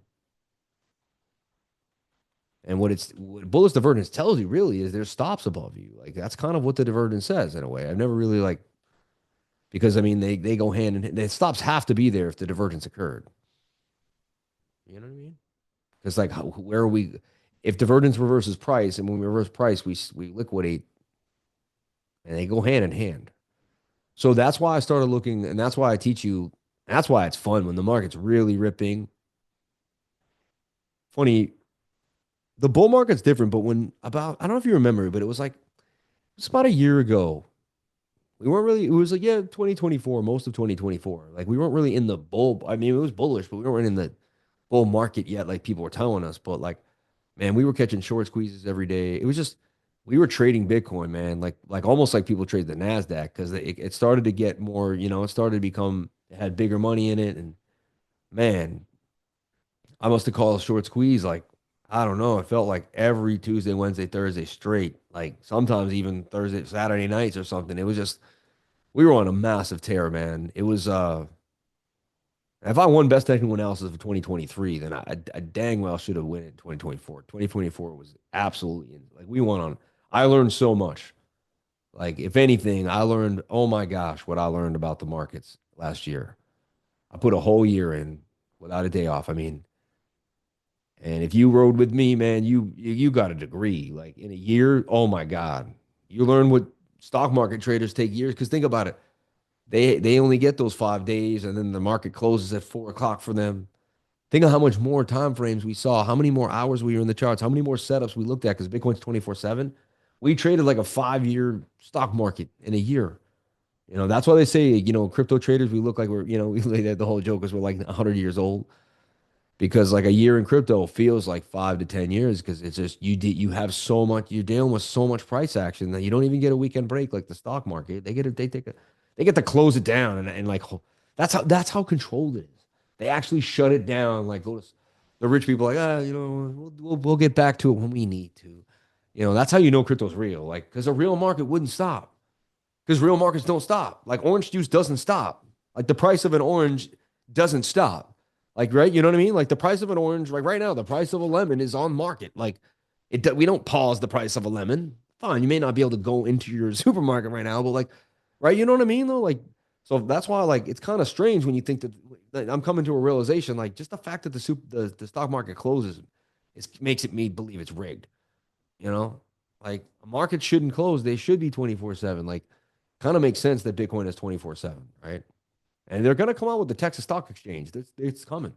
I think it's going to run on Ethereum. It's going to be a big deal, everyone. Like, and they're not just going to have the New York Stock Exchange. And I heard the Texas Stock Exchange will be 24/7, and the New York Stock Exchange will be 24/7. I'm hearing by 2028 or 2030 or something like that. So that's what these are what I hear. These are the rumors I hear in the grapevine. So Bookmap still has got this weak sauce of people down here, but they are thinning out a little bit. It was a lot thicker earlier today, I'll tell you that. And there's a bigger gap now between them. There's a little bit of hope that a little bit of hope. Same time, I'm telling you, we can't get back above the levels I showed you. So the Bears are still in control. As much as I'm sprinkling hopium to you, the Bears are in control. We're not above 94.8, right? 94.5, 95,000. Like, that's why I would say, like, I wouldn't buy into the 5 minute push too much. I'd like to wait for the 15 minute, even the 1 hour, you know. So cool. It's just a quick I never know what I'm gonna do. I was about to go into token metrics and then but I get inspired when I'm with everyone and I have ideas that I go through the path. My mind goes through the Rolodex in my mind. I'm like, what could I teach someone? This is my last screen share and I'm not here next week. What could I tell you guys and girls, ladies and gentlemen, that could help you? What do I remember through my years of doing this that I could express that could help, that could maybe give you an edge?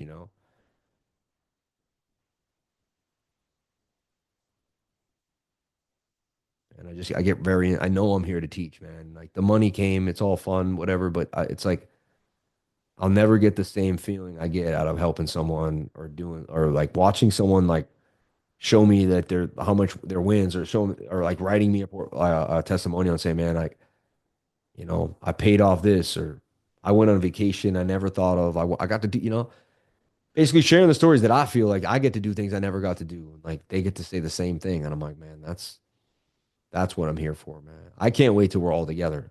I want that call. The Jets, you know, Just give me the couple days. I'm gonna have a car at your house. The jet will be waiting for you, Sam. You know what I mean? Like, here's the mansion I made. Here's the mansion I bought with all, I took profits at the right time. Right? This looks nice. The flag looks good. I'm signing it to token metrics.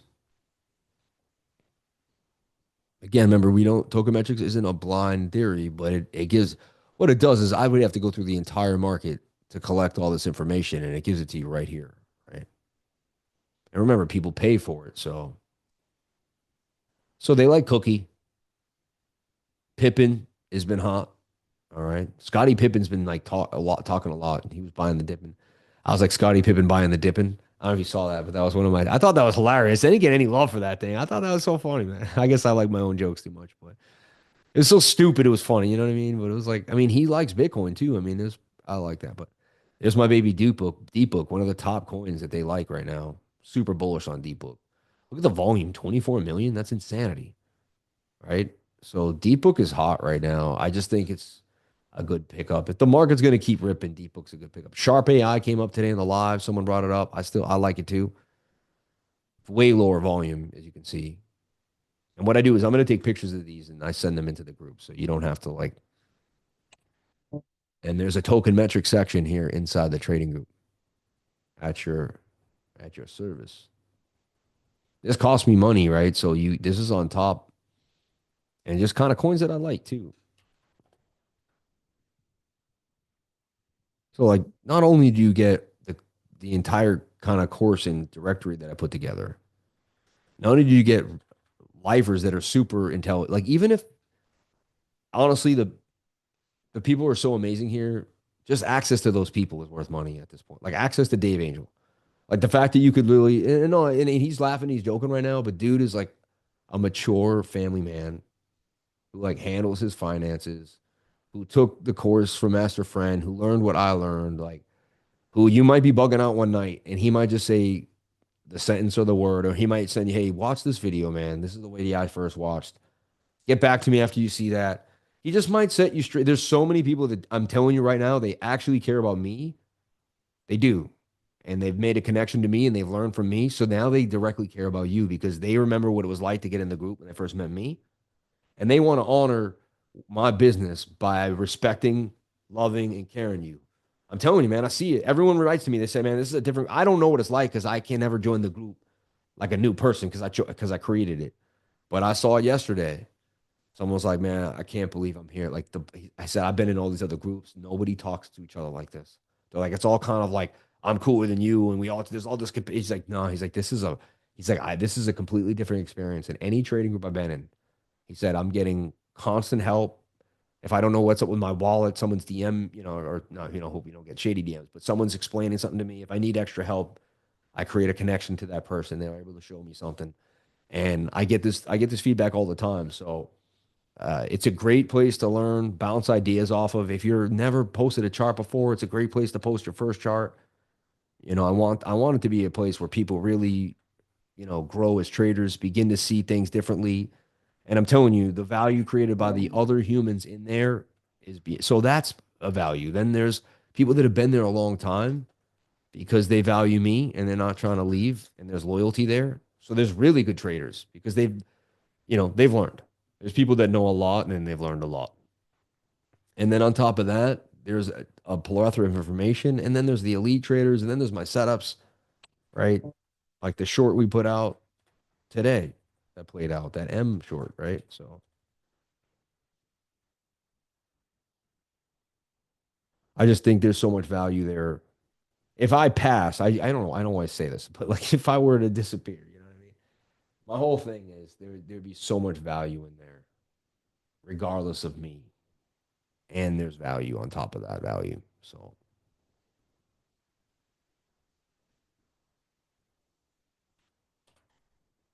they still like Orachain. I still like Orachain. We were buying Orachain when it was like a buck in the bear market. If you remember, I still hold my Orachain. I still have a KuCoin. I bought a Palau ID and they took it.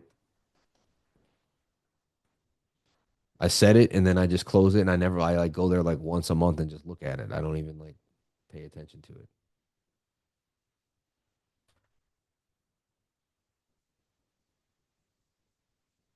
Funny, Power Ledger was an old coin, man. I can't believe it's still coming up. It's a great idea to like harness energy.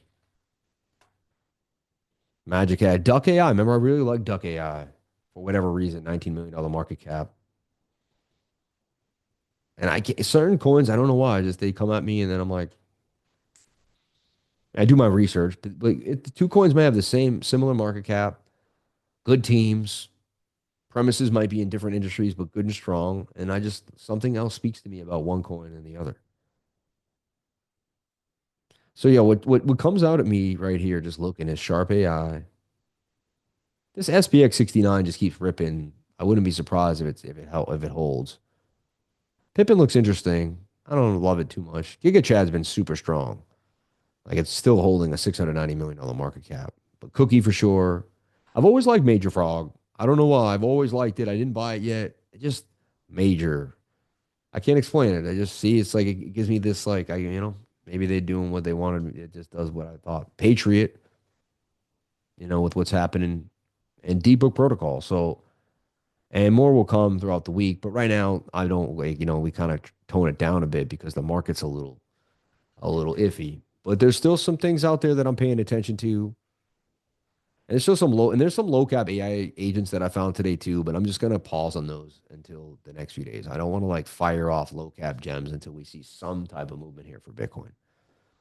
So I think this was a great screen share, man. It went way better than I actually anticipated it. I feel way better about the market hanging out with each and every one of you and going over it like calmly and concisely. It now looks like there could be a real good reversal possible in the works here, and there's a chance we defy that head and shoulder. But as everybody knows, like if you watch my live stream, like that's the thing. If you just watch my live stream this morning, I might see something different tonight. And I'll come back and someone's like, "You're a flip flopper. You were bullish yesterday. Now you're bearish today." And I was like, "Man, just leave me alone." Like I guess you guys know it's not even worth talking about anymore because nobody knows. We do it every single day, but we look at the probabilities, and we try to be as most accurate as we can. Bitcoin getting that pump, 93.5, right? It's better than not getting the pump. So we're getting that love right now. And that's a nice little pennant. And this look, I started this pennant when? Remember, I started this pennant here. Remember, I started drawing this around here. Remember, I was like, all right, like we got to get that 21 to come into price action. And you don't know exactly what's going to happen. You just kind of tweak it as you go. It's base model, and then you go from there. And you're like, well, if it makes the pattern, then I'm in. Funny, I was drawing it as it moved. And see, by projecting, we're not as surprised if the projection gets filled. Then we can actually take the trade. I think it's genius, man. I think it's just like I don't. It's like what else? It's like common sense. Like how else do you want to do it, right? Now, but to be able to do this, you would have to have seen flags before. Like how the heck, if you're a beginner, hey, how do you draw that flag? You can't do that. So study your patterns. Hang out with me on the daily. Watch the live stream. More will be revealed. I can't tell you which live stream will change your mind. I can't tell you how it'll click. I will tell you though, the people that put in the work eventually learn a lot, and they gain a lot of knowledge. And I see so many people say, "Hey man, from your live stream, I've been in crypto 5 years. After 6 months with you, I know more than 7 years." I've heard this like that's probably the one quote I've heard over 200 to 300 times now. I've been in crypto for 5 years. I learned more with you in 2 months. I understood DeFi. I understood AI agents. Then you showed me how to trade Bitcoin. I did a little bit of Lev. Like I set up my DeFi wallet. Like 3 months with me, they're like, oh my God, like they can't even believe how much they're doing in cryptocurrency, right? We had another meeting with the bot team yesterday. Oh no, was it today? Yeah, I think yeah, was it today? Yeah, we had a meeting with the bot team today. Uh, it's in because here's the deal, and I guess I should this is a little let you guys in, but I'll let you. So they're gonna you want oh yeah, and I got to tell you the story of the ring, and then I'm gonna leave. Crazy story, not that crazy, but pretty weird. So they have a proprietary software. All right. So they run it, they own it. I met them. We became friends. We chopped it up. I said, oh, our business model doesn't work. I wouldn't do that because it would go against what I'm doing. And, I said, yeah, blah, blah, blah. But we hung out. But then I thought about it for a couple of days, and then I bumped into him again. And then I said, you know what, man, maybe it would work. I said, and then he said, yo, I'll give you access to the bot. And I got excited. I was like, that's kind of fun, right? He's like, I'll give you access, put some money in there, see what, you know. And they were like, put 10 grand and see what happens. And then it was like, but it works better if you can put, and they kind of like, they were like, how big of a big shot are you, right? So I was like, I'll put 100 grand in there, show you guys, like, and he's like, I'll put 100 grand in the bot. Like, I was like, I'm not playing around. Like, so I was like, I'll put a whole Bitcoin in there. When Bitcoin was like 80, 70K, I put a whole Bitcoin in there. It's grown right now to 1.15 Bitcoin so far. So it's grown my Bitcoin. What I do is whenever it makes USDT, I buy Bitcoin and slap it back into the principal. And I used to do it all the time. Now I wait for dips. Like this would be a good one. Like, you know, we'll see if it can maintain. It actually opened up a trade just like a few hours ago. So it felt like it saw the bottom. So we'll see. It's another cool thing. Every once in a while, my alert will just come up when I'm like figuring out the charts, and it'll be like entered long, and I'll be like, So I was like, what was this? What is this guy thinking? He's like, and it usually is when I'm seeing it, like when I'm creeping around a reversal, like so it's a little edged. It's like a little push to me. I'm like, oh, you think the same as me, little bot? You know, uh, they're gonna have, but the thing is, I just had to get the sharing right. So he's like, I'll give you 20% of everything that you sell. So that's kind of how we came up with, so I get 20% of whatever you guys get through me with him, you know what I mean? And there's gonna be some high tiers and low tiers. The highest tier would be like, I think like a 10 grand, or I think he upped it to 12 grand for lifetime. But it is an amazing algorithm that you have access to for the rest of your life that you could put on any other coins and do whatever you want with. And it's pretty robust, right? But you have to know how to use it and get tweaked. But then they give you a whole class, they teach you. I like the guy. I would never do business with someone I didn't like. He's seems great. So we're probably going to run that out, but he wants to have his own backend software that looks nice, and he wants it perfect. And it's not. He's the one. And he's saying the end of January. So he keeps kind of like, but so I just gave you guys some update on that. It is still in the works. I haven't given up, and I would love to like give lifers access if they'd like to eventually. And it's not. I'll be honest. It's really nice. Like I trade, I do all my things, but it's like look what I do. I teach, I live stream, I sell courses. I do the trading group. Um, we do some very small partnerships, really not partnerships, but a few partnerships, I guess, with exchanges. We do, bookmap commissions, and then the point is, it's just like it's a lot, right? And I run Kepler on Atom. I'm running Atom on Coinbase. That's making me 13% APY. I leverage trade, I swing trade, I have long-term investments. I'm buying, you know what I mean? It's like there's so many ways I try to put my hand in all of it. I'm in AI agents I'm not afraid I'm in virtuals now. I have and again, I'm not saying I win every single time. And I do take some losses. Sometimes I throw 10 grand, it goes down to 5 grand, 6 grand. But one thing I did do, and I thought about it tonight, whenever I do that, like the other day, I built a position in Deep Book. I took some profits. I made 8 grand. I bought 5 grand worth of Bitcoin. So, like, whenever I might take some crazy run. I might put 2 to 3 grand in Morph AI or something, but then I'm buying 5 grand worth of Bitcoin. So I'm risky in one part, but I'm always parking some money. I try to balance those risks by parking money into BTC. And I think these coins could go to zero and turn into nothing. But 10 years from now, whatever I put into Bitcoin, I probably should still have. And we hope, you know what I mean? Unless the Simpsons prediction is right that XRP goes to 100K and Bitcoin goes to $1, which is really weird. But all right, so now last thing, we're done with all the coin stuff, and let's just have some fun about life if you want to be here for a second. So the other day, me and my wife went to St. Petersburg with her family, and I wanted to be like the best husband in the world. And we were walking around, and at the end of St. Petersburg, there's this beautiful restaurant called like the Tiki Bar. It's not a high end, but it's all right. But they built this beautiful big structure, and it's at the end of the pier, and it's all modern and cool looking, and all like cool cement, and it looks over just all the water, and all you can see is the ocean. It just goes out, and it's just gorgeous, and you're up high in this thing, and I was like, and we were gonna walk to the end of the pier, and I was like, man, it'd be so cool if I gave her a ring, like in front of her family too.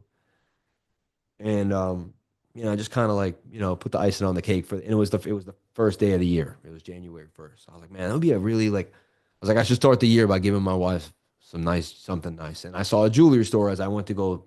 I had to go get something out of the car, and I saw a jewelry store. So I went in and I talked to the girl, and I saw this beautiful ring, and I grabbed it. I snatched it, snapped it in my pocket. I'm all excited, not telling anyone. We get to the top, and I hand her, and I see a waitress, right? And I just go up to her, and like she's kind of coming around the corner, and like the way it was, my wife was surrounded. She had the baby carriage, and like I was turned for a second, and no one really noticed me, and I just kind of I said, "Hey, can you just hand this to that girl right there in the white shirt?" And the waitress looking at me, just the weirdest face. I was like, "Just real quick." I was like, "I'm so sorry. I know you're busy." I was like, just hand it to her and just walk away. That's all you got to do. Just 1 second of your time." And she's like, so she walks up to my wife, and I'm like, "What's that? What's going on?" It's like, and my wife's like, "What?" Like, because right before I bought the ring, I said there might be a surprise for you at the top, but I had no surprise, right? So I was like, there might just be a surprise for you at the end, And she was all like, like then I was like, "Yo, what the heck am I gonna do? There's no surprise."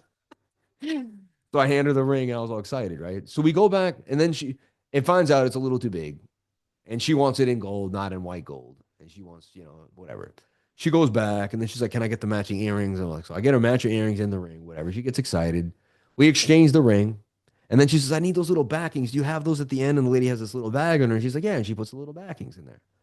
And this is like a week ago now, right? It's been 9 days. So today we go shopping, and I'm like, "Oh, I just need to go get raw milk and orange juice. Like, I just need to go to the store." And she's like, "Can we all go?" I'm like, "Fine." We just go to this local store. It's nothing. And my daughters crawl in and out of the back of the car as I'm ending, and we're all kind of getting the groceries out, and there's a little pouch, and my wife and my daughter grabs it, and she's like, "Oh, like what is this?" And she's like, "Oh, those are the little bags for your earrings, mommy." And I'm like, "How long has that been in the car?" And next thing you know, I don't see it, but somehow my wife's like, "Wait," and my little daughter has a ring, this is like a $2,000 ring, right? It's a white gold with diamonds all over it. And she's like, and my wife's like, "What is that?" And she grabs it, and we find out somehow like they gave us both rings, right? So like I went back, and I saw the lady take the ring off my wife's hand and put it on the thing, and then resize her and give her another one. She said she loved it. She kept it on. She got the earrings. They loved it. And then she must have brought the earrings back. I gave her the receipt. I don't know what happened to this day. She exchanged the receipt, and somehow she must have put the other ring in the other bag. It doesn't make any sense. And I remember handing her the box of the ring because I was like, "Oh, is she gonna put the ring in a box?" So I think I did see a ring on the thing, but figured it was the ring. I didn't realize my wife had it on. I didn't, I'm not thinking that. And so today we called them. We told them that we had the ring. We're gonna give it back to them. You know what I mean? And my wife's like, "We got to do the right thing. Give them back that ring. Like, we're not gonna steal a $2,000 ring." But it was just weird, Like, and honestly, we may have never found it. It could have fallen on the floor, like, And then I said, "Wait, you might get the girl fired though. Like, what if you get the girl fired that let us walk out of the store with the ring though?" I was like, "They might can her." You know what I mean? My wife said, "I don't care if they can her. I'm doing the right thing."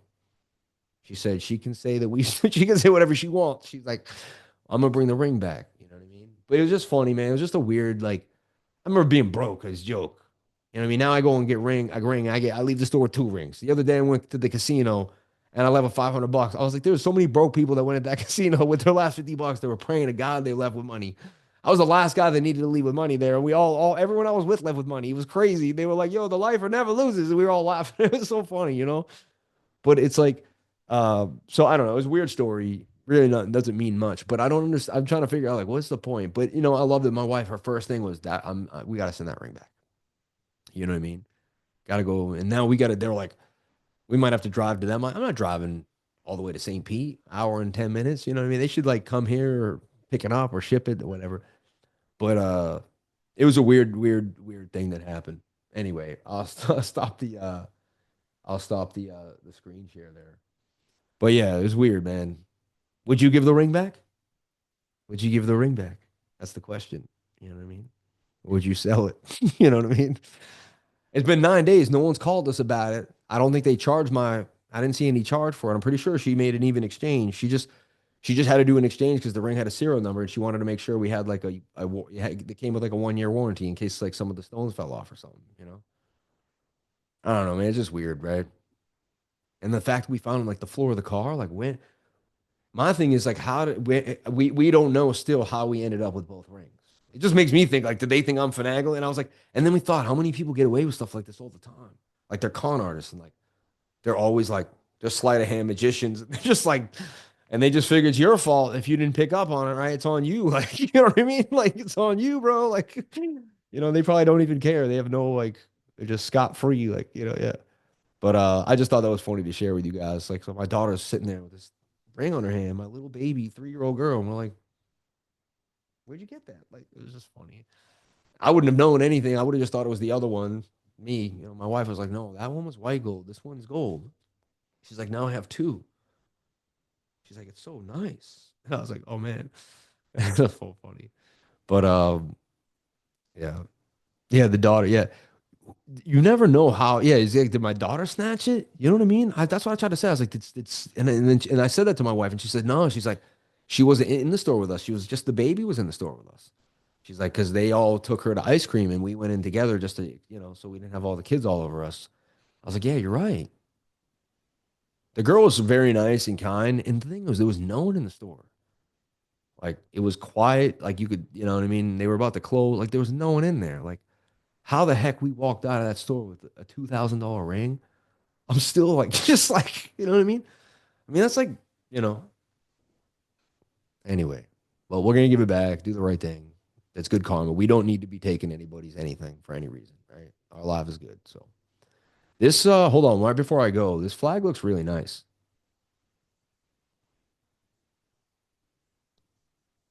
This flag looks like it's gonna pump. I'll be honest. I mean, that looks beautiful. The odds of that pumping are pretty high. I give it like an 80% chance, but you never know. It's above the point of control. You got tight moving averages. The 200's riding with you. It's called the bull pennant that breaks out. So the pattern breaks out 60% of the time. And the scenario is present. And then you got the stochastics moving up too. And I guess I deleted my MACD there. Let me get back into my.